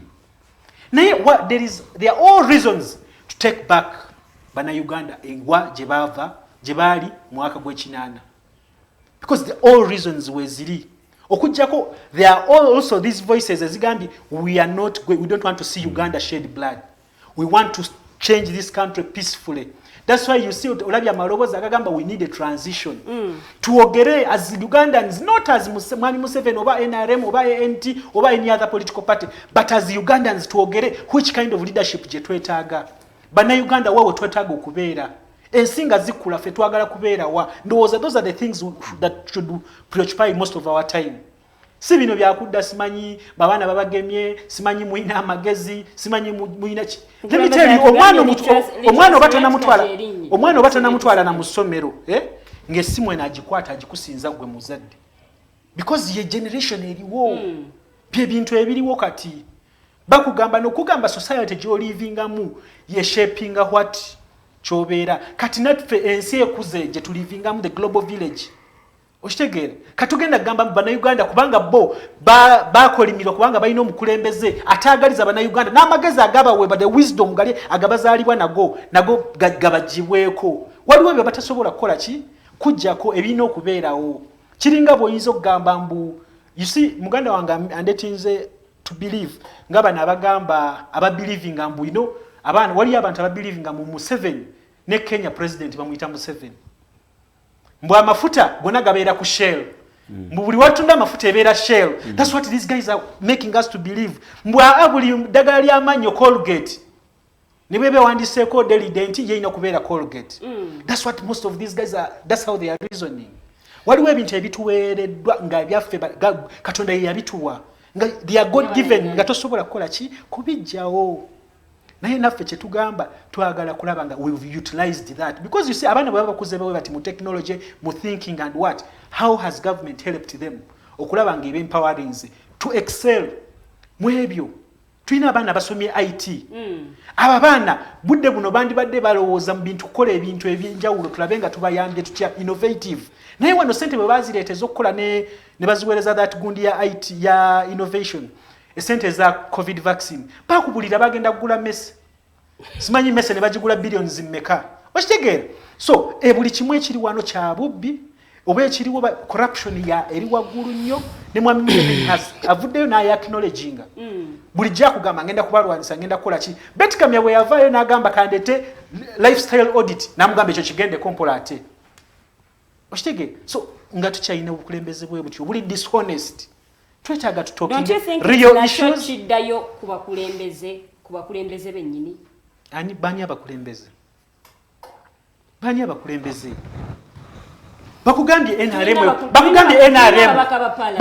NRM ekulembedde myaka 36 tukugambye mbu everything it was captured in 1986 the state was captured police was captured army was captured Oshegera Bank of Uganda was captured was not spared Parliament ogiraba Mwami Museveni yavayo nakugamba clearly mukuva kulonda speaker nakugamba if I had not applied omukodyo bwangu bwekiyekera tabwe badeze and that's now the parliament you're talking about judiciary Mr. Winyidoro Chief Justice yavayo nagamba Mwami Museveni nga bali ku mukolo gw'okujjukira Ben Kiwanuka ayafiira mu ngeri ezaki naye Mwami Museveni Mwami Winyidoro yavayo nagamba Mwami Museveni oyine eddembe oyina enkizo okudecidinga kyekisalibwako mu kooti za Uganda ate tuze tubiraba so nga tukyali mu bintu bwe bitonze kyangamba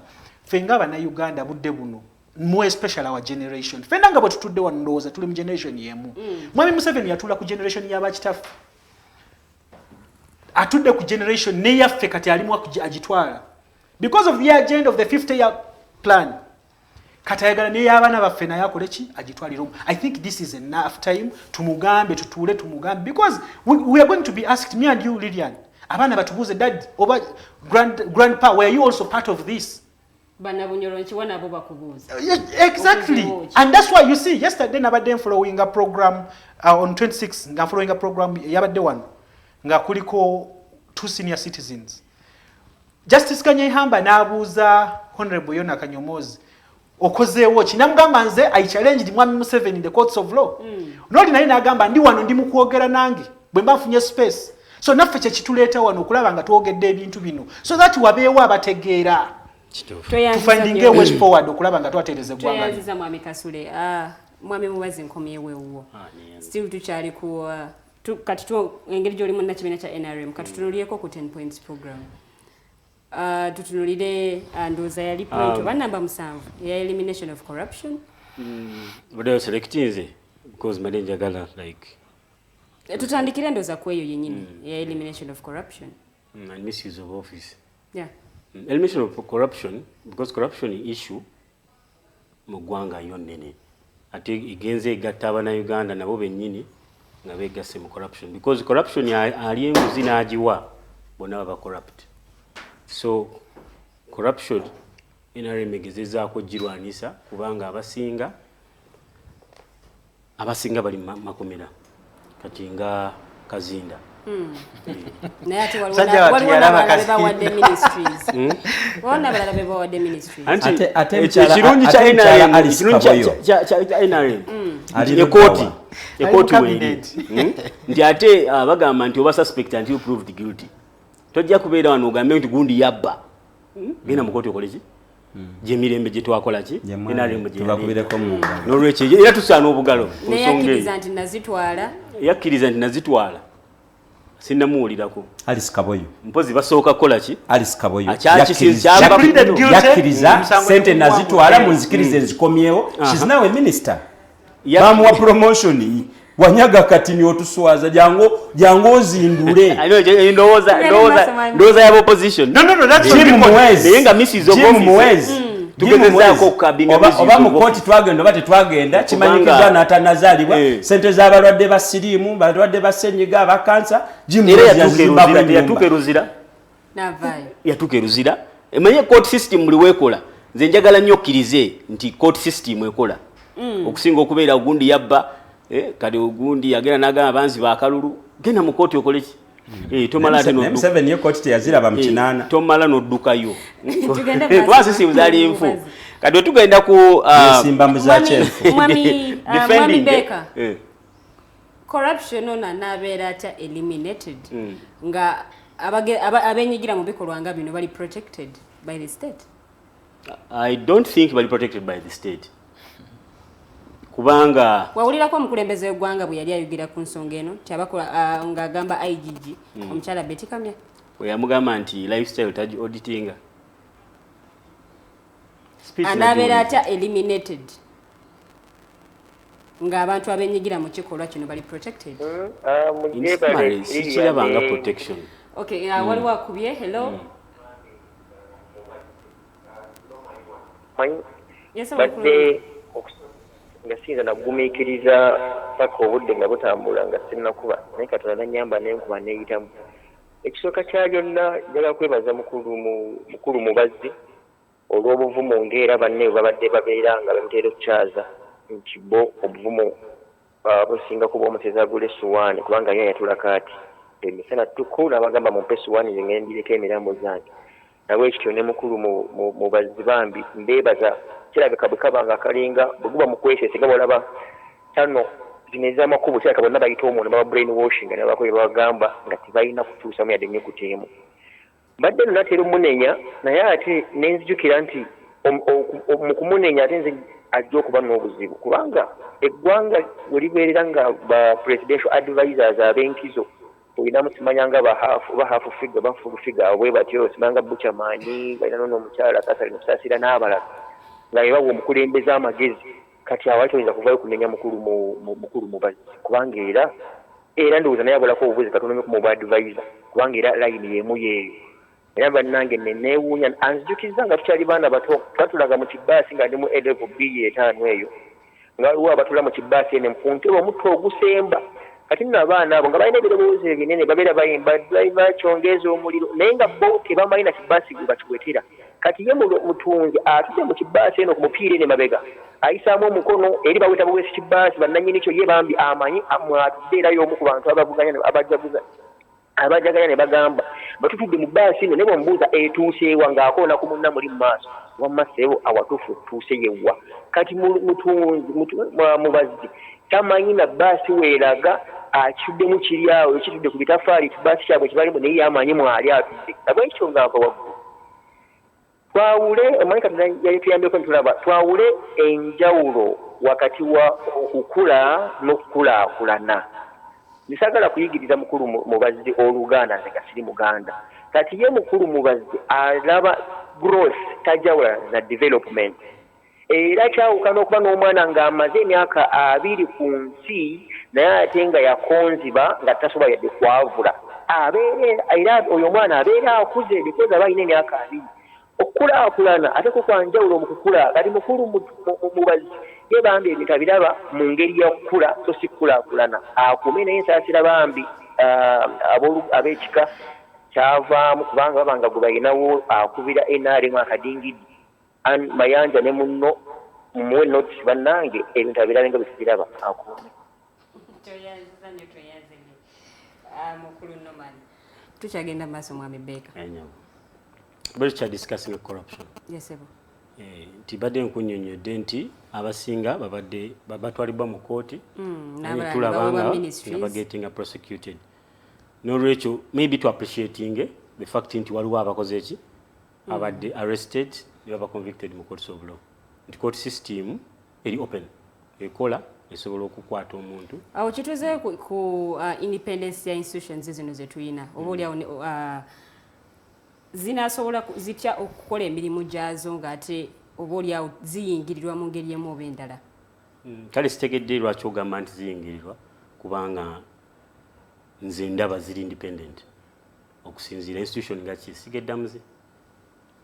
Ensigeddamuzi, legislature, the executive. Ziri independent because parliament etuula. Parliament mulimu ba members aba political parties ez'enjawulo. Ate whatever kyebateeka ku fulo kisobola okuwulirwa nekisobola okuyisibwa eggwanga nekola implementation.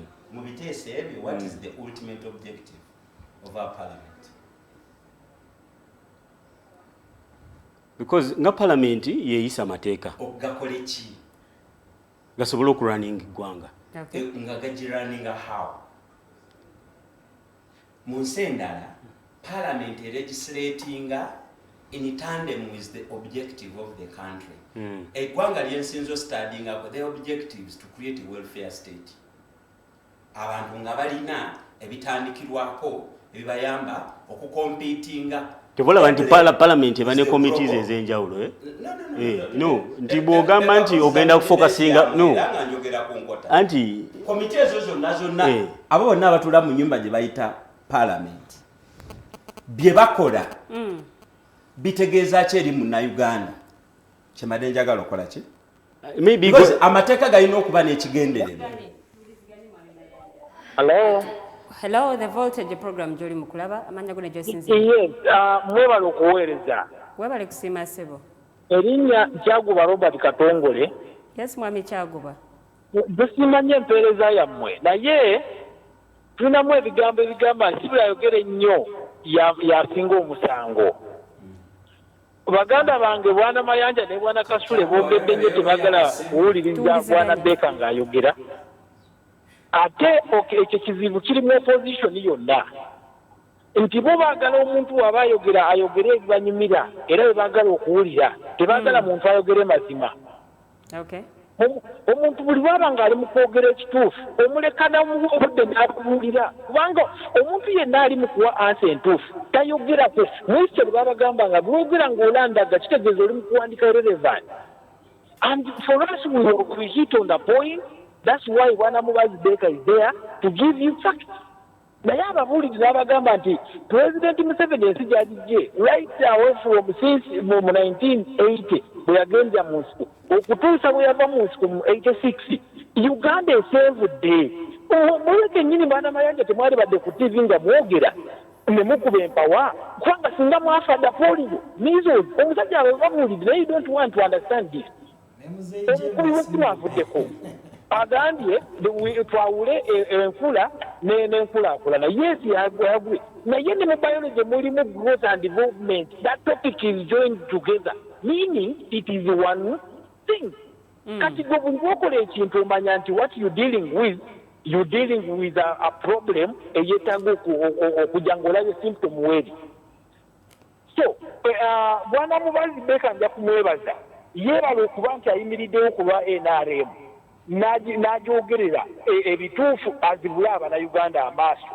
Bano abakyali mu kwebaka Bwana Kasule abeehoyima ne Bwana Mayanja abeebutabika.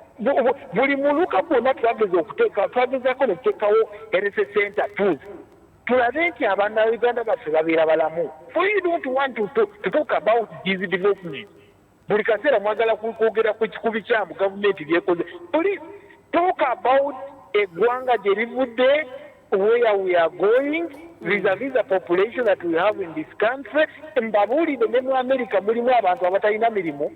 America yakatandika okuteekawo emirimu. Yataddewo emirimu mu COVID wano 3,000 jobs kubanga nabo babadde mu matiga nga bali tebalina mirimu. Bantu baabwe tebalina mirimu bavaayo ne bagenda mu UK ne bakuba ekyeyo ne bavaayo ne bagenda mu Germany ne bakuba ekyeyo.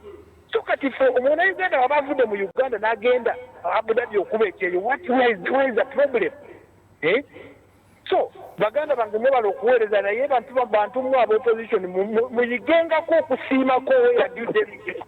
temuwakana nga buwakanya buli kaseera nga waliwo ekintu ekituukiddwako akuume. Tweyanziza nnyo tweyanzege. Mwami Mayanja njagala okwebaza omwami Mugisha Patrick LC5 w'Emityana bwe bali nnyo kubanga ate naawe ogoberera ensonga era ogoberera show nga bwetambula. Naye njagala nzireko omwami Mubazi. Nga tukyali ku nsonga ezo nnyini oba oliawo ze tubadde tugenda maaso n'okwogerako. Kiki oba oliawo NRM kyetasobodde kubanga ekola mu myaka gino 36 kyegenda okukola mu kisanja kino nga tekinnaba kuggwako? NRM kyenandigambye ekitasobodde kukola oba kutereeza bulungi kusomesa bannayuganda, kubanga ebisinga ebitaddewo naye abannayuganda babulamu information flow, nti abasinga okumanya balwawo okutegeera kye kigenda mu maaso na gavumenti kiki ebategekedde. Ti gavumenti egezaako okuteekawo programs ez'enjawulo naye era zirina abantu abatono abatakola ki zitatuukako olw'ensonga nti information etambula ki ekyali kasoobo. Kati tutunula mu kisanja kyaffe kino okufuba okulaba nti at least tutuuka ku muntu oyo asembayo, omuntu owa wansi, kubanga ye beneficial asinga, kubanga abawano wakatikati balina bye bakutte naye kati twagala tukuba olupiira nga lutuuka wansi. Wankubadde twateekawo tulina democracy ya multi-party system nti parties endala basobodde okwesimbawo okuva ku local government wansi paka batuse mu parliament. Ndi sometimes tufuna challenge eyo passing on information. The program eva waggulu nga nnungi egenda kuyamba omuntu asembayo naye sabotage ejjira wano wakati nti mubamu abalina ebigendererwa byabwe ebyenjawulo ebirwano ate okulemesa gavumenti okukola ki okutuukiriza byandituusiza ku bantu baayo. N'olwekyo kyetugenda okufuba okulaba oteekako essira mu kisanja kino kulaba nga ddala tutuukira ddala ku muntu akola ki kyobola nti twasobodde okwadoptinga ICT mechanisms mu bintu ebyenjawulo, nti kati twataddewo e-procurement tuli tubadde tulinamu engeri ebintu gye bibulankanamu naye kati twagala tube nga buli kimu kiri electronic, naddala government systems ezisinga nga ziri integrated okubanga kale ziri connected wamu okubanga list Munnayuganda asembayo amanya gavumenti ki na buyambi ki bw'aba asobola okufuna mu gavumenti. Kuba ni programs ezisinga nga kati ezibadde zirwaninga abasinga emyoga bagiyita program ya byabufuzi naye nga ate yajja kuyamba okusinziira ku kiseera we yajjira naye abantu basanise okulabanga nga naye emivuyo mingi egyetobese mu emivuyo mwegiri kubanga ffenna tuli bannayuganda tuleme kutunuulira nnyo nti NRM kubanga leero office ezo z'abannayuganda si z'abakozi ba NRM oba ezo zonna government offices abakolamu bannayuganda. So owomuzeegwe era ajja n'omuzeegwe n'akola ki n'akyankalanya naye nga twagala kuteekawo emiwaatwa nti emivuyo egyo tugijjawo tutya okusobola okulaba nga n'asembayo wansi afunamu. Kyobola nti sente ezajjanga luli zaali miliyoni 3 naye kati twagala tuleete parish model nga sente ezongeddwako ku miliyoni 10. Olwekyo ffe tulaba nti twagala kusemberera omuntu wa wansi, tufuba nnyo okulaba nti tuteekawo emiwaatwa gyonna n'embeera yonna okusobola okulaba nga buli Munnayuganda yeeyagalira muki mu services etuweereza. Yes, nga bannaffe ab'opposition omanyi bagamba nti buli woobeera wabaawo awabulamu wano awabulamu wali, naye nga tubadde tusaba batwegatteko ffenna tulwanise ekintu kimu, Munnayuganda asanyuka atya, afuna atya service. Kubanga leero mpulira abamu ayogera emboozi ne weebuuza nti buzibu bwe Museveni oba NRM babasinga ate alwana ne Museveni kifo ky'okulwana naki n'ekibiina. Kati n'omugamba olwanisa Museveni oba olwanisa NRM. Kati njagala twawula ebintu ebyo ne gavumenti eriko. Hello, the Voltage program gy'oli mu kulaba amannya go ne gy'osinzidde. Alo Omumbejja. Yes sebo. Mugye baleko bannaye program. Webale kusiima sebo. Njagala kulamusaako Omuganda wange Kasule. Yes sebo, amannya go. N'abalala abali mu program leero. Amanya n'eddoboozi ze Patrick Nsinzi era nvawo ima. Yes sebo, mwami Patrick. Kakati omwami oyo manyi nange ndi muntu wa National Resistance Movement. Naye bwentulaawo nendaba omwami muganda wange oyo ava mu kibiina kyaffe ng'ensonga zimulemu okwanjula bulungi kinnuma. kubanga era nkimanyi talina na nsonga zayanjula kyova olaba nti tutuuka ne tukyaza abantu nga tukyaza abantu ab'obwongo ne tugattamu ne bali olw'okubanga abantu abalina okunnyonnyola ensonga nabo kati bajja okujja kuba tebalina bye bagenda kunnyonnyola abantu. So okunanzize ku mulamwa NRM essaawa zino achievement zetwandigambye nti twazakiivinga kati tutandise okutuvaako kubanga tukkiriza fenga NRM okutuuza omuntu omu mu buyinza kubanga toyinza kugamba ne bwe tuba tulina bye twakiivinga tekitegeeza nti era tubeeza omuntu omu mu buyinza kubanga tulyakiivinze. Lwaki tekugamba abantu nti kale bwe tuba twakiivinze kino nekino nekino yes nga NRM twakiivinze kino naye katuleete drive omupya avuga ebbaasa agitwale mu maaso era tuuka ekiseera nga n'ekintu kyetufunye nga tukyakiivinze ngaffe ba NRM nga tekikyalina mugaso.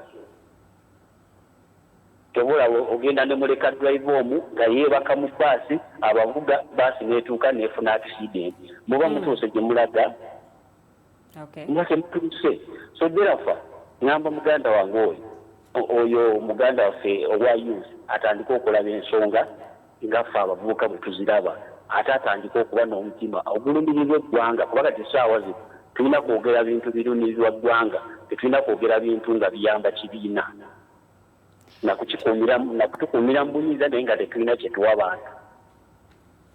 So neyanzizanyo toyanziza nnyo toyanzege ssebo ate ne bwolina baawo bonna ate munnange batulabira bagambe nti beebale nnyo okubanga kwe bali ngenda kubanga mpitayitamu mu comments katono nnyo naye mwami Mubazi obadde okyayanja ensonga. Badde nkyayanja ensonga kubanga bwe twali tujja mu buyinza twasooka ne tujja n'enkola gye baayitanga entandikwa simanyi bamwagiwulirako entandikwa tebanatuzaala byali bitya abantu gavumenti yabawanga entandikwa olw'emirimu abantu egyali gitandika obutandisi nga tugenda mu nga mutandika namwe mwatandikira ku ntandikwa nti nga bajja ne bakuwa akasente akatono n'osobola okukola ki okwekulaakulanya ng'omuntu baa basinga bajja bafuna entandikwa mu bifo ebyenjawulo. Bwe twava ku ntandikwa ne tujja ne President Museveni najja n'alonkinga gye bayita bonna bagaggawale.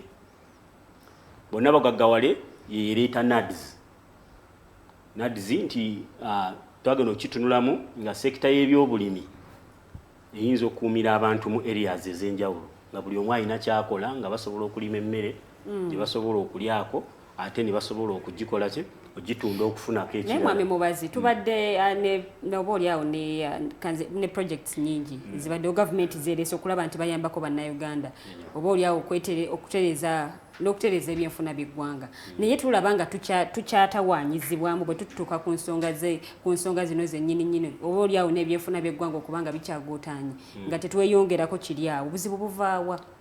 Projects ezisinga nga bwe nagambye nti ekisanyi kino twagala tufube nnyo okulaba nti tutraininga abannayuganda information ebadde ekoma wakati tetuuka ku muntu akola ki asembayo kyobola nti projects zigootaana olw'obutamanya kuba leero abasinga kiba baganda bange bamanyiza okuba emyoga bagiwulira buki buwulizi tebamanyi gikola gitya emyoga information flow kyekibadde kitusumbuwamu nti abantu eyo omuntu abeereeyo wansi nga tamanyi agamba nti kino kyajja nebaani abakifunamu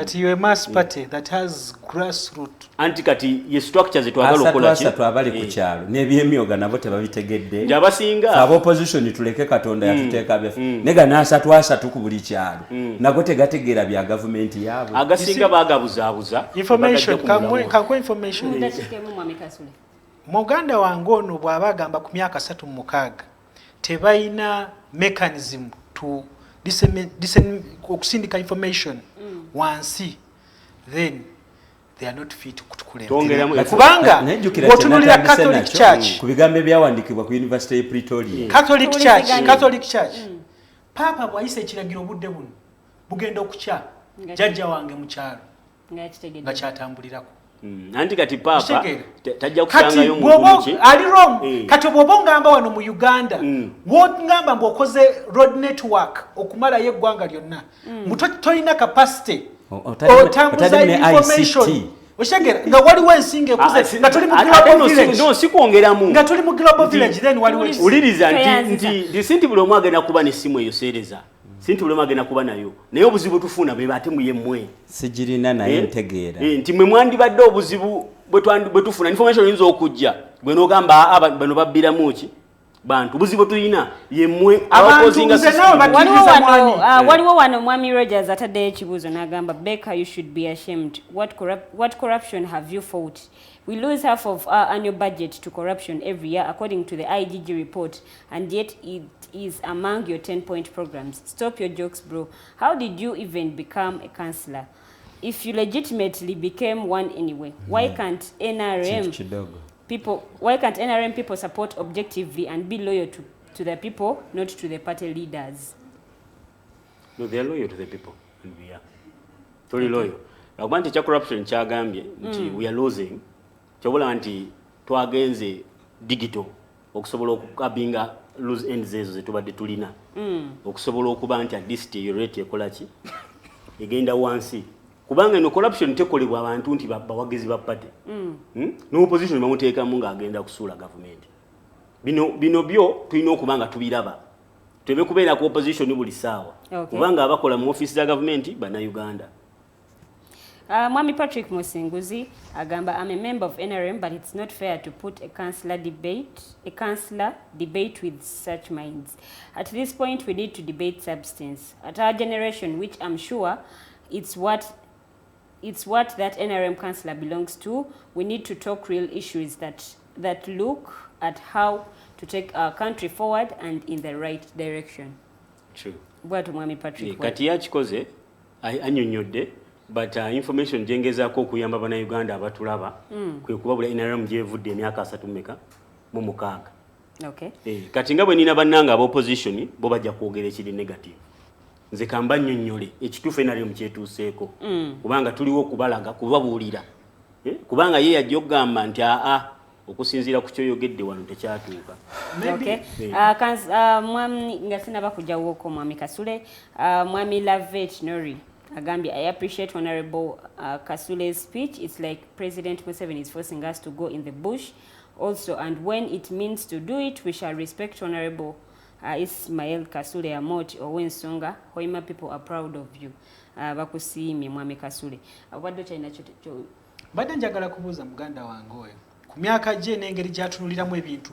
Bintu ki bisatu singa mugamba in 2 sentences. Ampeereza ebintu, amenyera ebintu bisatu by 1 sentence. NRM byekoze naye byanyumirirwamu gamba abyenyumirizaamu okulaba nga webiri. Mwami Mayanja tuleke Mwami Mubazi awe submissions zenga. Security, in fact Mwami Mayanja kirungi aleka asiima. Security kikulu ne democracy okusinziira nze sijja gibayira ku 0%. Okay. Njagiwa percentage. Yes, we may not be at 100%. Just mu bigambo just democracy nekirala nti okusinziira ku point yaffe number 5 okudefendinga independence yaffe n'okusigala nga tukyali independent as a country. Okay. N'okusobola okulaba nti to improving a people sustainability ey'abana Uganda ab'enjawulo. Okay, tweyanziza nnyo Mwami Tumusima agambe, but at Mr. why do you have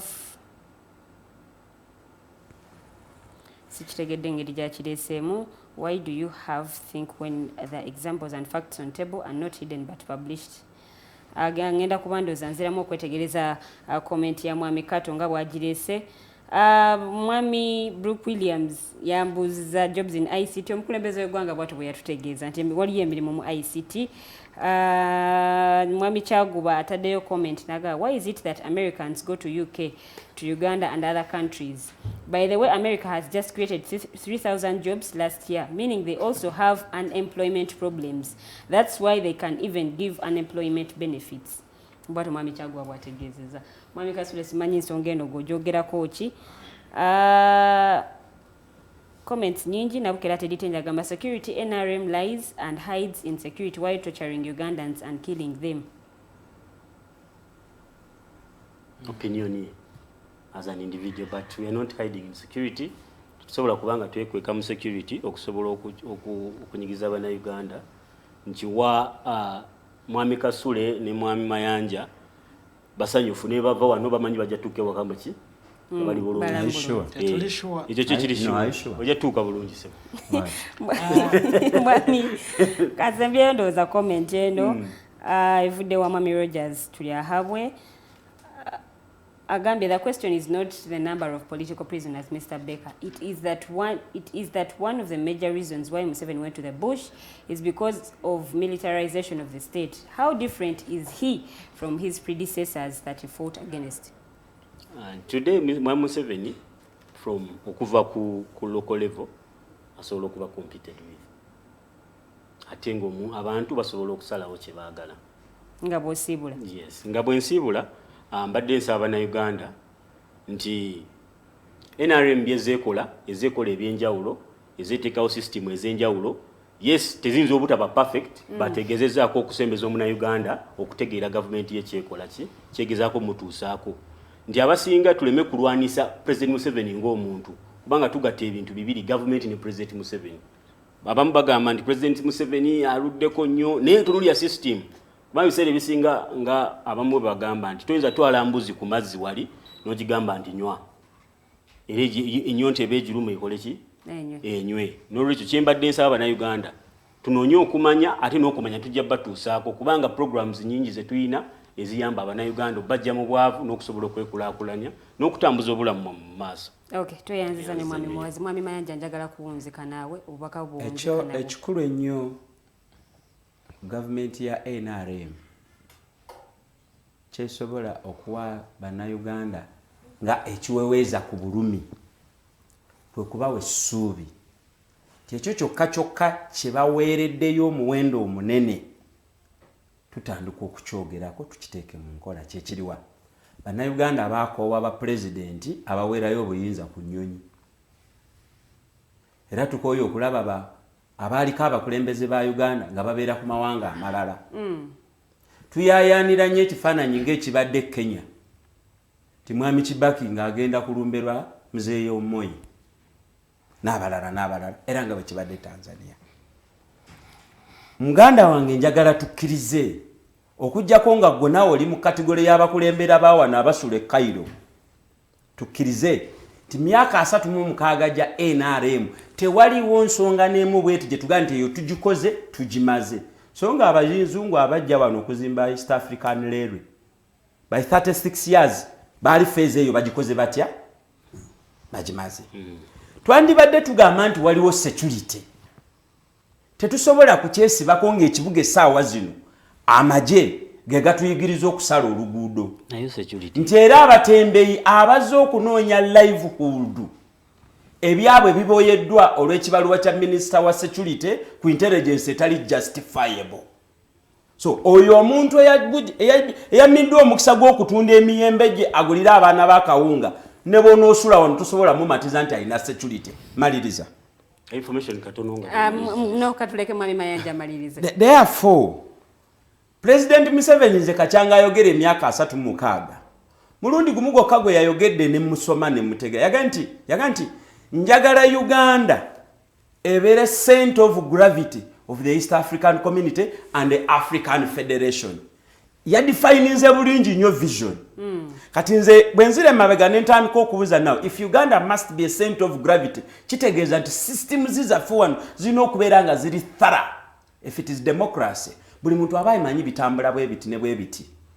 Naye naawe ku level gy'ogenda okuddako okwesimbako bwe nkubuuza kati ogenda kukozesa formula ki ng'era oli bw'abuuza naye wawangula tatusobola byogerako because there are no systems omuntu zayitiramu okutuuka gy'abakola ki gy'agenda okugenda. Therefore njagala mmwe abali mu NRM manyi mmwe mugamba mmwe opposition tuvuma buvumi naye nammwe muli bawakanyi mu kiti kyammwe because oli bw'akugamba nti tonfuze bulungi.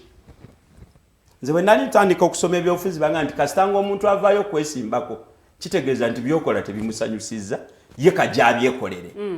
Bw'owulira ng'eri abantu abagamba nti we have a crisis mu bwino ne bawandiika 1 2 3 4 20 100 ne bakuwa ne living examples nti bw'olaba ku kino ne kino we have a crisis. ne bamala ne bakuwa ne way out ne baga nti the solution is can we now talk about a transition ngonoga mutegere nye emyoga maliriza nakano Libya revolutionary Gaddafi yajizimba kweyo mindset ngeyiyo abantu nga bamugamba we need inclusive systems ngagamba I am building the infrastructure. Once upon a time omulenzi omuto mukodomi wa mukwano gwe yamusikambula mu Calvert namtwala eri abalabe be kati emboozi ya Libya ewunya nabuno obutini bwe tukozeewo nga bu northern bypass obedda nkulaba kusimu obusongako kali kamu kalinga kayirizi obwo bugenda kusaanawo if we don't admit the conversation about transition. Thank you very much. Mwami Kasule simula batulabi. Nze njagala kwebaza olwasho eno ate ne okusaba bannayuganda naddala generation yaffe nga bwe nkugambye Don McLeys bwe yajja n'asoma abafirika n'agenda n'akola report. I think we also need a generational talk. Tumaze okusoma embeera yaffe tumanye ebizibu ebitunyiga. We need now a convention of our generation to deciding which direction do we want to take. Where do we want we project where we want to be in the next 10, 20 and the other years to come. Because in Uganda, by 10 years from now, we are going to be 100+ million Ugandans. Nae to the reverse. And sisi kula nae fetunda mabega. So the chamber saba leka tubere chintu chimu we start talking leka tuera bile bino and this we help our brothers because they are stuck. Bali mu chintu che balimu bali stuck na because of embera kugambye omwana jasalawo nagamba kangene mu desert to look for greener pasture nabo basalawo nagakambere mu NRM at least for survival. Mwami Kasule ngosibula. So njagala kusibula mwena abatulaba n'okwebaza the alternative TikTok olwakakisakano ate njagala to sticking up ku real issues real talk ewo mubala mulungi nnyo ate ngwe nkubulira it's what we want as a generation. We start talking real issues and real talk ngebera ddala. If we keep on talking on about these issues, I'm telling you we shall solve them. Toyanziza nnyo toyanzage Mwami Kasule the voltage program jobadde oli mukulaba njagala okwebaza mwena ababaddeko okuva gye twatandikidde bbaka wanate we tugenda okubanga tuwunzikira program eno ebeera buli lwakutaano eba ssaawa emu yakawungezi mpaka ssaawa 3 ez'ekiro nga twogera ku nsonga ate ezenjawulo lwali tubadde tutunuulira tukuba tooki mu lugendo lwa NRM olw'emyaka 36 era ndowooza ate abakulu bye bateesezaako saagala kubanga nnyongerako ekigambo n'ekimu njagala okubeebaza mwebale nnyo mwebalire ddala olunaku olw'enkya snaptalk zigenda kuba ssaawa 12 paka ssaawa emu eyakawungezi mubeereeko nnyo nsonga ezigenda okwogerwako nsonga nkulu temusaanidde kubeera nga musubwa ku Sunday eriiso ly'omukulu 11 paka 12 ate nawo mubeereeko kambagalize okubeera obulungi nze Omumbejja Luwedde Lilian tusinkana omulundi ogujja mwerabe.